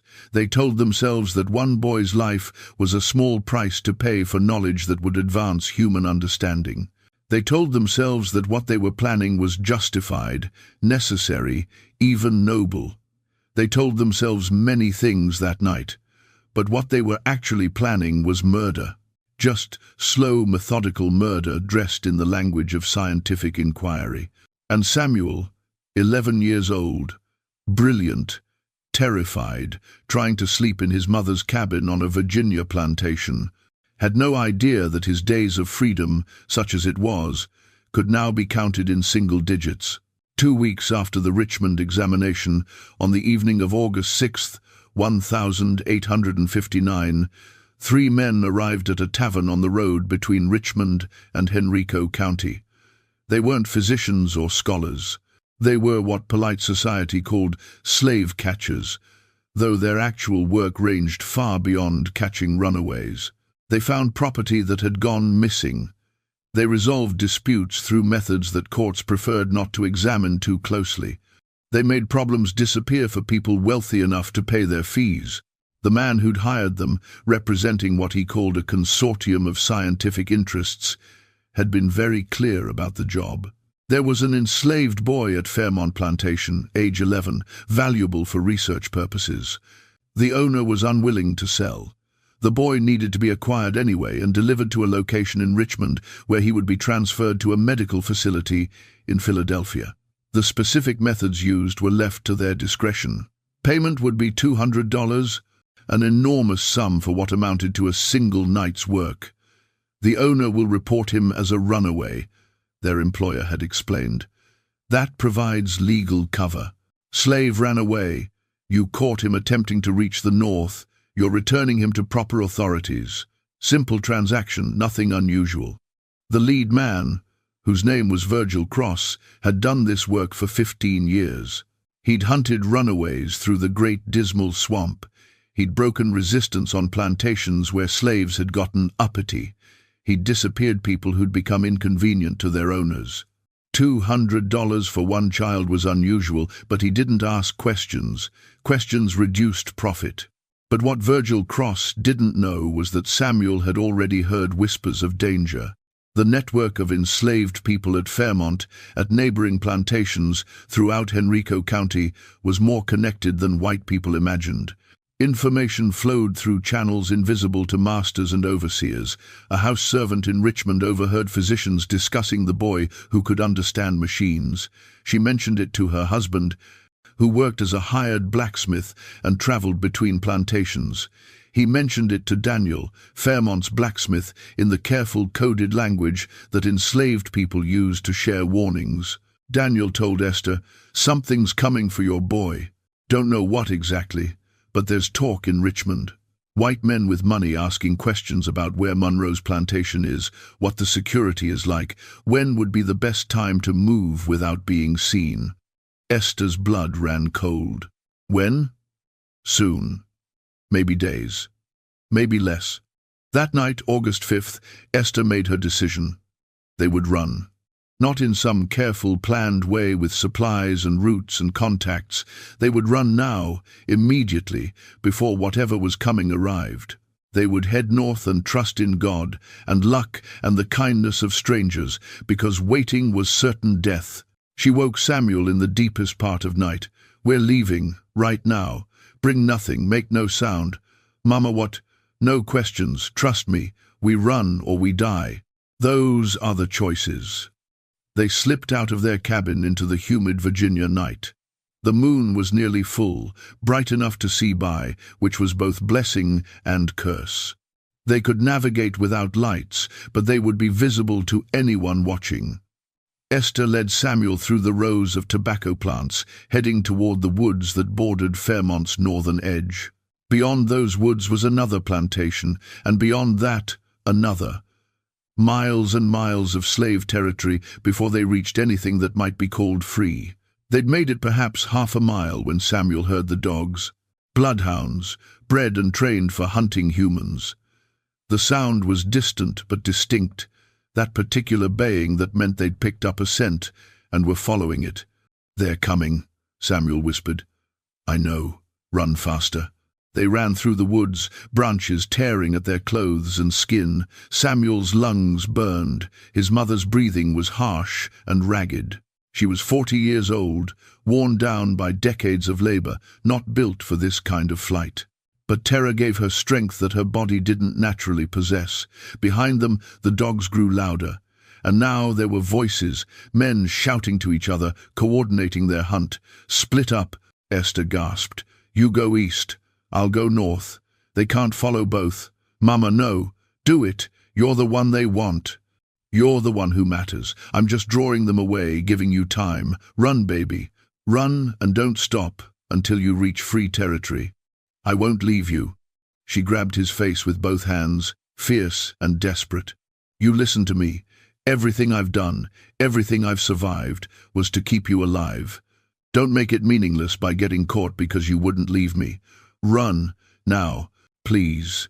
She kissed his forehead, then pushed him east, and broke north herself, deliberately making noise, deliberately drawing attention. Samuel ran east, tears streaming down his face, knowing his mother had just sacrificed herself for him, knowing that the dogs would follow the louder noise, the easier target, knowing he might never see her again. He ran for perhaps 15 minutes before his body simply couldn't continue. He collapsed behind a fallen log, gasping, trying to quiet his breathing enough to hear what was happening around him. The dogs had gone north, following Esther. The men's voices were distant now, moving away from him. She'd succeeded in drawing them off his trail, but Samuel knew it was temporary. Once they caught her, once they realized she was alone, they'd double back looking for him. He had maybe an hour, maybe less. He needed distance, needed to reach somewhere they wouldn't expect, needed to hide so well that even dogs couldn't find him. His mind, that remarkable mind that could understand machines and forces and systems, now turned itself to understanding the system of his own pursuit. Where would they expect him to go? North, toward freedom. So maybe he should go south, circle back, hide in plain sight somewhere on Fairmont itself where they'd already searched? No. That was clever but not clever enough. They'd search Fairmont thoroughly once they didn't find him fleeing north. He needed to go somewhere they wouldn't search, because they'd assume it was impossible for him to reach. He thought about the river.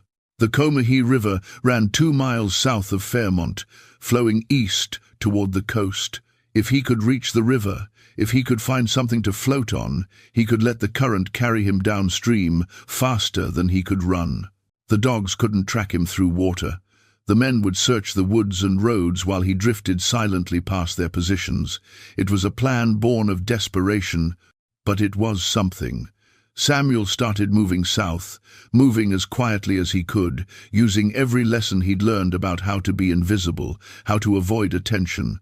Behind him, he heard a woman scream. His mother's voice, sharp with pain or fear or both. He wanted to turn back, to try to help her, to do something other than abandon her to whatever was happening. But he kept moving south because stopping wouldn't save her. It would just mean they both got caught. The scream didn't come again. Samuel didn't know if that was because they'd stopped hurting her or because she'd stopped being able to scream. He forced himself not to think about it, to focus only on the immediate problem of survival. He reached the river as dawn was breaking, painting the sky in shades of red and gold that felt obscene in their beauty. How could the world be beautiful when his mother was captured, when he was running for his life, when everything was falling apart? Samuel found a partially submerged log near the riverbank, something large enough to hold his weight if he laid across it. He pushed it into deeper water and let the current take him, gripping the rough bark with cramping fingers, trying to stay quiet as he floated downstream. The water was cold, despite the summer heat. His clothes became heavy, waterlogged, pulling at him. But the current was strong, and he was moving, putting distance between himself and Fairmont, between himself and the men hunting him. He floated for perhaps 3 hours, occasionally paddling with his free hand to steer around obstacles or stay in the main current. The river was carrying him east and slightly south, away from Richmond, away from everything he'd ever known. He had no clear destination, no plan beyond getting as far from Fairmont as possible before the log inevitably became too waterlogged to support him or his strength gave out. Around mid-morning, he heard voices from the riverbank, white voices, men discussing something he couldn't quite make out. Samuel let go of the log and sank beneath the water's surface, holding his breath, letting the current carry him underwater past whatever danger waited on the shore. When he finally had to surface, gasping for air, he drifted around a bend and the voices were gone, but he'd lost the log. He swam for the southern bank, his arms and legs barely responding, his body shutting down from exhaustion and cold and terror. He dragged himself onto a muddy shore and collapsed in the reeds, unable to move another inch. That's where Jacob found him. Jacob was an enslaved man who worked a small farm on the banks of the Comahay, owned by a widow who was too old to do the work herself.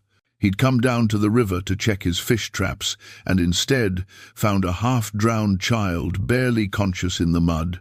"Boy," Jacob said, kneeling beside Samuel, "you in a heap of trouble, ain't you?" Samuel couldn't answer, couldn't do anything but shake and gasp. "All right. Can't leave you here to die or get caught, whichever comes first. Come on." Jacob half-carried Samuel to a small shed near his cabin, a storage space for tools and equipment. He brought water, bread, a blanket. "You stay here, stay quiet, stay hidden. I'll see what I can find out about who's hunting you, and why." Samuel managed to whisper, "My mother." "Fairmont Plantation." Jacob's face went grim. "I'll ask around. But boy, I need you to understand something. If they're serious about catching you, if important people want you found, then there ain't nowhere in Virginia you'll be safe. You understand? I just need a few days to rest, then I'll keep running." "Running to where? You think you can walk to Pennsylvania? You're 11 years old. You don't know the routes, don't know the safe houses, don't know which white folks might help and which will turn you in for the reward. You'll be caught before you make it 50 miles. Then what should I do?" Samuel asked, despair crushing him. "I don't know, boy. I honestly don't know. But for now, you rest. Recover your strength. We'll figure out the next step when you're not half dead from drowning."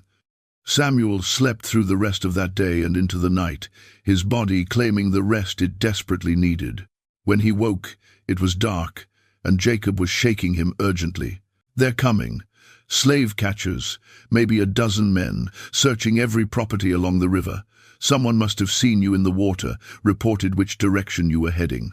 They'll be here within the hour. Where can I hide? There is no hiding from this many men with this many dogs. They'll search every building, every corner. They'll tear this place apart." Samuel's mind raced through possibilities and discarded them just as quickly. Too many men, too many dogs, too much determination. They would find him. Unless, is there a forge here? Metalworking tools? There's a small forge, yes.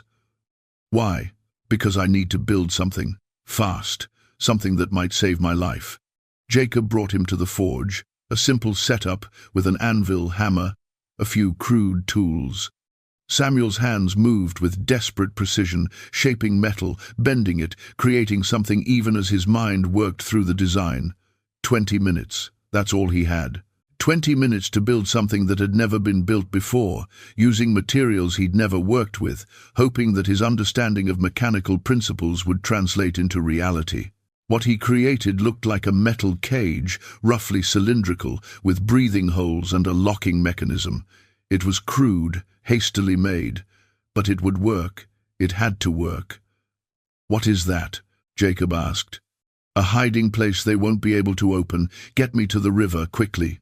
They ran to the river bank. Samuel climbed into the metal cylinder, pulling it closed around himself. The locking mechanism clicked into place, a design so unusual that no one who hadn't seen its internal structure would be able to figure out how to open it. "Weight it down," Samuel told Jacob through the breathing holes. "Rocks, anything heavy. Let it sink into the shallow water near the reeds. They'll search the banks, but they won't search underwater. And even if they find this, they won't be able to open it without the right tools, and by the time they get those tools, I'll have already run out of air, so they won't bother trying. Boy, you can't breathe underwater. You'll drown. The cylinder is large enough that I have maybe an hour of air. If they search here and move on within that time, you can pull me back up. If they stay longer..." He didn't finish the sentence. They both knew what happened then. Jacob weighted the cylinder with rocks and pushed it into the shallow water near the riverbank. It sank beneath the surface with a quiet splash.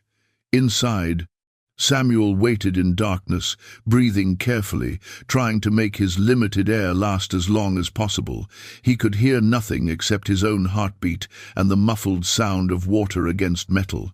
He didn't know how much time passed. Minutes felt like hours. The air grew stale, warm, difficult to breathe. His lungs burned with the effort of extracting oxygen from an atmosphere that was becoming increasingly carbon dioxide. Just when he thought he couldn't last another minute, that he'd have to trigger the release mechanism and surface regardless of who might be watching, he felt hands on the cylinder. It was being pulled from the water. Please be Jacob, he thought. Please be Jacob, and not the men hunting me. The cylinder broke the surface. Someone worked at the locking mechanism, fumbling with it, unable to figure out how to open it. Then a familiar voice. "Boy, how do I open this thing?" "Turn the center pin, a quarter turn left," while pulling the side lever. Samuel gasped. "Quick, before I pass out." The cylinder opened and Samuel fell out onto the riverbank, gasping for air, his vision swimming with spots. Jacob held him as he recovered. "They came," Jacob said, "searched everything, had dogs sniffing every inch of property, tore up the shed, the cabin, everything. They searched the riverbank too, walked right past where you were hidden. One of the dogs even sniffed at the water near the reeds, but they decided you must have gone further downstream. They left maybe 10 minutes ago, heading east. My mother. Word is they caught a woman running north of Fairmont, beat her pretty badly, trying to make her say where you'd gone. When she wouldn't tell them, I'm sorry, boy. She's dead." The world stopped. Samuel heard the words, but couldn't process them, couldn't make them real. His mother couldn't be dead. She'd been alive just hours ago. She'd kissed his forehead, told him to run, pushed him away to safety. "How did she die?" Samuel asked, his voice hollow. "They say it was an accident during the questioning. That's what the official story will be. But the other slaves who saw it say they beat her to death, trying to make her talk, and when she still wouldn't tell them anything, they claimed it was an accident to avoid trouble from the master." Samuel felt something break inside him. Not loudly, not dramatically, just a quiet fracturing of whatever part of him had still believed that the world could be anything other than brutal. His mother had died to protect him, had endured torture rather than reveal which direction he'd run, had chosen death over betrayal, and now he was alive because of her sacrifice, hiding in a shed, hunted like an animal, with nowhere to go and no way forward. "I should turn myself in," he said quietly. "Maybe if I do, they'll stop searching. Maybe they'll kill you too," Jacob interrupted. "Not right away, maybe. They'll take you to wherever they were planning to take you, study you like you're some kind of specimen, and when they've learned what they want to learn, you'll die just like your mama died. Except hers was quick. Yours will be slow. Then what do I do? You survive. That's what your mama died for. She died so you could live. Don't make that sacrifice meaningless by giving up now." But surviving seemed impossible. Samuel was 11 years old, alone, hunted by men with resources and connections, with nowhere safe to go and no one to help him. Even Jacob, as kind as he was being, couldn't harbor a runaway indefinitely. Eventually, the widow would notice, or the slave catchers would return, or someone would report something suspicious. Samuel couldn't stay here, but he couldn't leave either. He was trapped in an impossible situation with no good options. Over the next 3 days, Jacob hid Samuel in various locations around the farm, moving him whenever there was any sign of danger. Other enslaved people in the area passed information through their invisible network. The search for Samuel had intensified. Rewards were being offered, $500 for his return, dead or alive. That phrase, dead or alive, made it clear what the men hunting him really wanted. They preferred him alive for study, but dead would do if that's all they could get. His brain was valuable either way. On the fourth day, a man arrived at the farm, claiming to be a preacher traveling through the area. He spoke briefly with Jacob, and afterward, Jacob came to Samuel with news. That preacher, he's not really a preacher.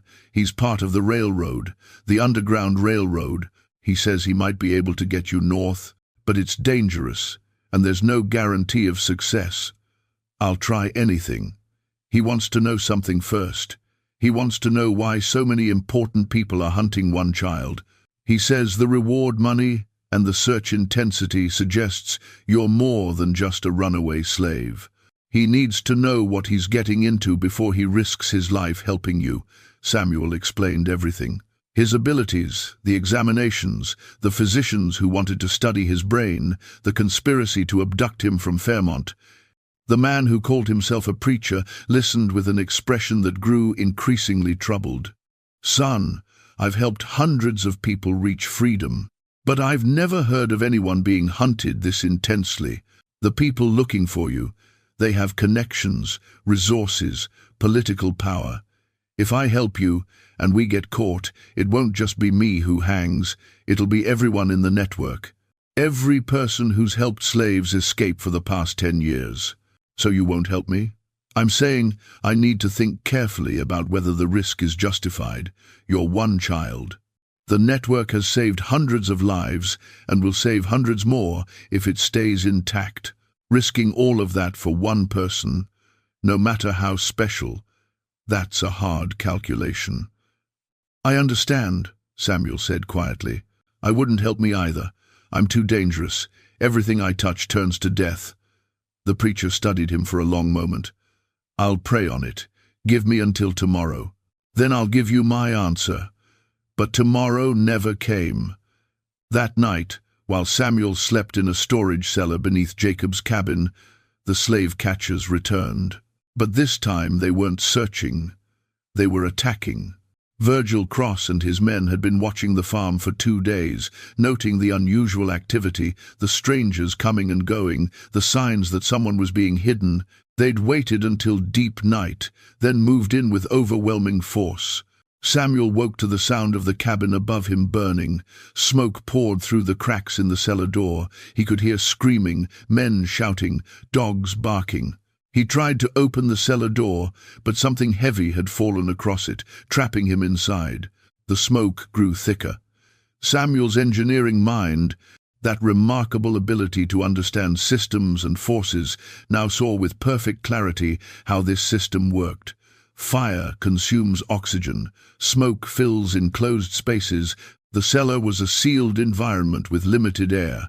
He had perhaps 5 minutes before he suffocated or burned. He searched the cellar for anything he could use to force the door. Tools, planks of wood, anything. His hands found a metal pry bar. He jammed it into the gap around the door and leveraged with all his strength. The door shifted slightly. He could see firelight through the crack, could feel the heat intensifying. One more push. The door broke open and Samuel tumbled out into chaos. The cabin was an inferno. Jacob's body lay nearby, shot multiple times. The widow who owned the farm stood watching in horror as her property burned.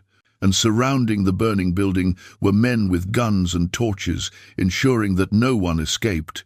Samuel tried to run, but someone grabbed him from behind, hands like iron clamped around his arms. "Got him!" a voice shouted. "The boy's here." Virgil Cross strode forward, his face illuminated by the burning cabin. "Well now, you've led us on quite a chase, boy. Cost us time. Cost your mother her life. Cost that blacksmith his life. Was it worth it?" Samuel struggled but couldn't break free. "Let me go. Can't do that. You're valuable property. Got people waiting in Richmond who paid good money to acquire you. They're going to be very interested in what makes you so special. I'm not property. I'm a person." Cross laughed, a sound without humor. "You're whatever we say you are. And right now, you're merchandise being delivered to customers." He pulled out a length of chain. "Now, we can do this easy, or we can do this hard. Your choice." Samuel made his choice. He'd spent weeks being tested, measured, examined like a specimen. He'd watched his mother die to protect him. He'd seen Jacob killed for helping him. He'd been hunted like an animal for the crime of being too intelligent while black. And he decided that if he was going to die anyway, he would die on his terms, not theirs. He twisted suddenly in Cross's grip, using mechanical advantage the man didn't expect, breaking free for just a moment, long enough to run toward the burning cabin, long enough to throw himself through the doorway into the flames. Behind him, men shouted in alarm. Someone tried to follow him into the fire, but the heat was too intense. "Get him out!" Cross yelled. "He's worth $500. But Samuel was already gone, swallowed by flames and smoke, choosing burning over being dissected, choosing death over capture, choosing to destroy the very brain they wanted to study rather than let them take it. The cabin collapsed inward with a roar of burning timber. When the fire finally burned itself out hours later, there was nothing left but ashes and charred wood. No body was recovered intact enough to be identified. No brain remained to be studied. No evidence survived of the remarkable mind that had once existed in Samuel's skull. Virgil Cross reported to his employers that the subject had been lost in an accidental fire during the recovery operation. The physicians who'd hired him were furious at the loss but had no recourse. Their conspiracy had failed. Samuel was gone, and with him went the evidence that might have challenged their theories about racial intellectual capacity. Dr. William Ashford published a brief note in the Southern Medical Journal in October 1859, stating that the subject known as Samuel, previously examined for unusual mechanical reasoning abilities, has been reported deceased. The case, while interesting, ultimately provided insufficient data to draw definitive conclusions. The matter is now closed. Thomas Monroe, when he learned what had happened, shut himself in his study for 3 days. He wrote a long letter describing everything that had occurred, sealed it, and placed it in a locked box with instructions that it not be opened for 50 years. Then he burned every other document related to Samuel, destroyed his notes from the examinations, erased every trace of the boy from Fairmont's records. It was his final act of protection, too late to save Samuel's life, but perhaps enough to prevent his memory from being used as a weapon in debates he wouldn't be alive to defend himself against. The box was opened in 1909, exactly 50 years later, by Monroe's grandson. Inside was the letter detailing Samuel's case, along with newspaper clippings about the fire, correspondence with physicians, everything Monroe had preserved. The grandson, a lawyer with no investment in the racial theories that had defined his grandfather's generation, read it all with growing horror. He donated the materials to the Virginia Historical Society with a note, "This is what we did. This is what men of science did when confronted with evidence that challenged their comfortable prejudices. We hunted a child. We killed his mother. We drove him to choose death over captivity. And then we erased him from history so we could pretend it never happened. Someone should remember. Someone should bear witness." But the Virginia Historical Society, in 1909, still deeply invested in maintaining lost cause mythology and Southern pride, filed the materials away in a restricted section, too controversial, too politically sensitive, too challenging to the narratives about benevolent slavery and happy enslaved people. The documents sat in that archive for decades, occasionally examined by researchers who were advised not to publicize their findings. It wasn't until 1968, during the Civil Rights Movement, that a graduate student named Marcus Williams found the Monroe collection and recognized its significance. He wrote his dissertation on the case, documenting not just what happened to Samuel, but how the medical establishment had conspired to suppress evidence that contradicted racial theories. His work was groundbreaking, but it was also largely ignored by mainstream academia. Too radical, too critical of respected historical figures, too willing to call scientific racism what it was, a deliberate lie designed to justify atrocity. Williams published his findings in a small academic journal. A few historians read it, cited it, acknowledged that yes, this apparently happened, but Samuel's story never made it into textbooks. never became part of mainstream historical narrative, because even a century later, it was easier to forget than to confront what that story meant about the institutions we trusted, the authorities we respected, the systems we participated in. So what really happened to Samuel? We know he existed. Monroe's documents confirm it. We know he demonstrated extraordinary abilities that multiple physicians verified. We know he was hunted, his mother was killed, and he died in a fire in August 1859. But we don't know the details of his final moments. We don't know if he consciously chose to run into the flames or if it was instinctive flight from impossible danger. We don't know what his last thoughts were, whether he was afraid or relieved or simply exhausted by the weight of being remarkable in a world that punished remarkable black children. We don't know if there was any part of him that survived in the ashes, anything that might have answered the questions about how his mind worked. The men who wanted to study him never got that chance. Samuel took his secrets with him into the fire, denying them the satisfaction of dissecting what they couldn't understand while it lived. And that itself is a kind of victory, bitter and terrible, but still a victory. He denied them. In his final act, an 11-year-old child denied the full power of medical science, denied the system that claimed ownership of his body, denied the conspiracy that had killed his mother and hunted him like an animal.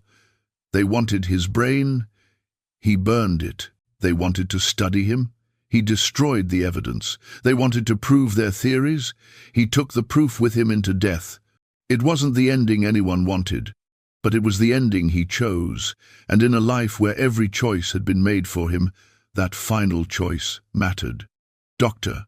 William Ashford continued his career, publishing extensively on racial anatomy and intelligence. His work was taught in medical schools throughout the South for decades. He died in 1886, respected and honored, his reputation intact, his theories unchallenged by the evidence he'd tried so hard to suppress. Dr. Henry Whitmore lived until 1891. In his final years, he suffered from what doctors called melancholia, what we might now recognize as depression and guilt. He wrote in his private journal about dreams, where a child asked him why he hadn't done more to protect him. He never published anything more about racial science, never spoke publicly about Samuel's case, carried his silence and his shame to the grave. Professor James Cartwright survived until 1905. He became one of the South's leading engineering educators, training thousands of students in mechanical principles and design. He never mentioned Samuel to any of them, never told the story of the enslaved child who'd understood machines better than Cartwright himself. That knowledge remained locked in his memory, uncomfortable and unshared. Thomas Monroe died in 1877. His obituary in Richmond newspapers mentioned his prominence as a planter, his service to Virginia, his contributions to the local community. It didn't mention that he'd once owned a boy, whose brilliance had challenged the foundations of everything Monroe believed. It didn't mention the guilt that had haunted him for nearly 2 decades, the knowledge that his cowardice had contributed to a child's death. The Medical College of Virginia's official records contain only the briefest reference to Samuel's examinations. July 23rd, 1859, demonstration of unusual cognitive phenomena. Results inconclusive, recommend no further investigation. Those 3 sentences are all that remains in institutional memory of a day when 23 physicians examined a child whose abilities they couldn't explain with their existing theories. Inconclusive. That word carries so much weight. Not inconclusive because they couldn't determine if Samuel's abilities were real. Every physician present had verified them. Inconclusive because they couldn't acknowledge what those abilities meant without dismantling the entire intellectual edifice that justified slavery, that confirmed white supremacy, that made their comfortable lives possible. It was easier to call it inconclusive and move on than to follow the evidence where it led. Easier to let one child die than to admit that millions of people might possess capacities that the system deliberately prevented from developing. Easier to maintain comfortable lies than to confront uncomfortable truths, and so Samuel was erased. Not just killed, but erased from history, his story buried in restricted archives, his abilities dismissed or forgotten, his existence reduced to a footnote that most people would never read. How many others were there? How many other Samuels existed throughout slavery's centuries? How many brilliant minds were crushed before they could demonstrate what they were capable of? How many children with extraordinary gifts were worked to death in fields, killed for being uppity, sold away before anyone noticed they were special? We'll never know. That's what systematic oppression does. It doesn't just destroy people, it destroys the evidence that they existed. It erases their stories, buries their accomplishments, makes it impossible to even calculate the magnitude of loss. Samuel's story survives only because Thomas Monroe felt guilty enough to document it, and because Marcus Williams in 1968 cared enough to dig it up and fight to make people acknowledge it. But how many stories didn't survive? How many Samuels died without anyone bothering to write it down? How many conspiracies to suppress inconvenient evidence succeeded completely, leaving no trace for future generations to discover? The question haunts me, and it should haunt all of us. Because this didn't happen in the distant past. Samuel died in 1859, just 16 years before the telephone was invented, 27 years before the first car, 59 years before the end of World War I. This is recent history.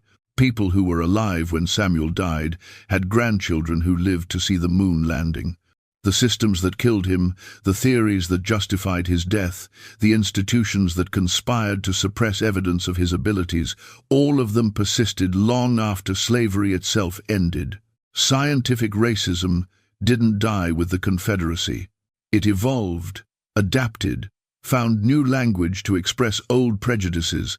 Craniometry gave way to IQ testing. Biological determinism gave way to cultural deficit theories.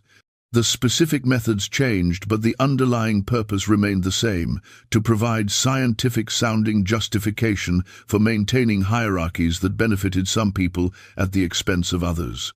And when evidence emerged that challenged these hierarchies, whether it was Samuel in 1859 or countless other examples in the decades that followed, the response was remarkably consistent. Dismiss it as anomalous, question its validity, suppress it if possible, maintain the theories regardless of contrary evidence, because the theories weren't really about evidence, they were about power, about justifying who got to have it and who didn't, about making oppression seem natural, inevitable, scientifically proven rather than socially constructed.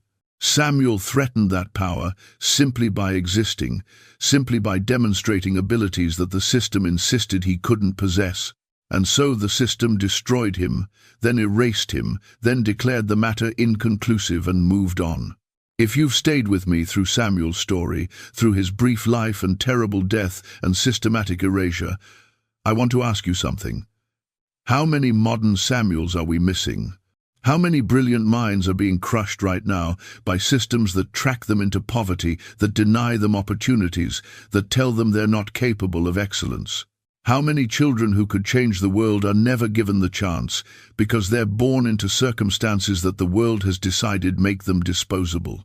Subscribe to The Sealed Room because we're committed to uncovering these buried stories, to refusing to let brilliance be forgotten just because it appeared in people society decided didn't matter. Leave a comment telling me what you think about Samuel's choice to run into the fire. Was it suicide or was it the ultimate act of resistance? Was it tragedy or was it victory? These questions don't have easy answers, and I want to hear your thoughts. And if this story moved you, if it made you angry or sad or determined to ensure this never happens again, share it. Make sure Samuel's story reaches people who need to hear it. Make sure his death wasn't meaningless. Because here's the truth that Samuel's story forces us to confront. We like to think that science is objective, that evidence speaks for itself, that truth eventually prevails regardless of social prejudice. But Samuel's case proves that's a comforting lie. Science is done by humans, and humans are shaped by the societies they live in, by the prejudices they're taught, by the power structures they benefit from. When evidence challenges those structures, humans are remarkably skilled at dismissing it, explaining it away, calling it inconclusive. We saw it in 1859, when physicians couldn't acknowledge Samuel's abilities without questioning slavery. We saw it in the decades that followed, when scientific racism persisted despite overwhelming evidence against it. And we see it now, whenever evidence challenges our comfortable assumptions about how the world works, about who deserves what, about which lives matter. Samuel died because the evidence he represented was too dangerous to the people who examined him. Not dangerous because it was false, but dangerous because it was true. And people who benefit from lies will go to extraordinary lengths to suppress truth. So the question isn't just about honoring Samuel's memory, though we should do that. The question is, what truths are we suppressing right now? What evidence are we dismissing because acknowledging it would require us to change systems that benefit us? What modern Samuels are we erasing because their existence challenges our comfortable theories? I don't have those answers. But I know that if we're going to avoid repeating the mistakes that killed Samuel, we need to start asking the questions. We need to stop calling evidence inconclusive just because it makes us uncomfortable. We need to stop prioritizing our theories over the human beings those theories affect. We need to remember that behind every case study and every subject and every specimen is a person, a child, someone who mattered, someone who deserved better than what the world gave them. Samuel Carter existed. He was 11 years old. He could understand machines in ways that educated engineers couldn't match. He loved his mother. She loved him. She died protecting him. He chose to die rather than be captured and dissected. And for over 160 years, institutions that claimed to serve truth worked to ensure no one would know his story.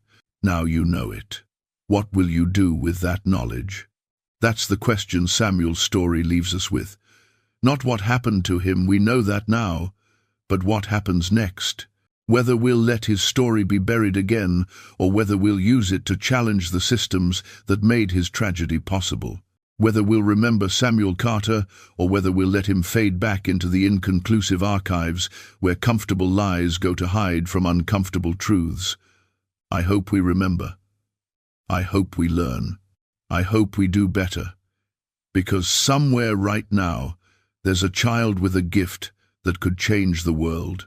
And whether that child gets the chance to use that gift, or whether they become another footnote in history's catalogue of suppressed brilliance, depends on whether we're willing to confront the systems that decide which lives matter and which don't. Samuel never got that chance. Let's make sure the next Samuel does. Thank you for listening. Thank you for caring about a child who died before your great-great-grandparents were born. Thank you for refusing to let his story stay buried. Until next time,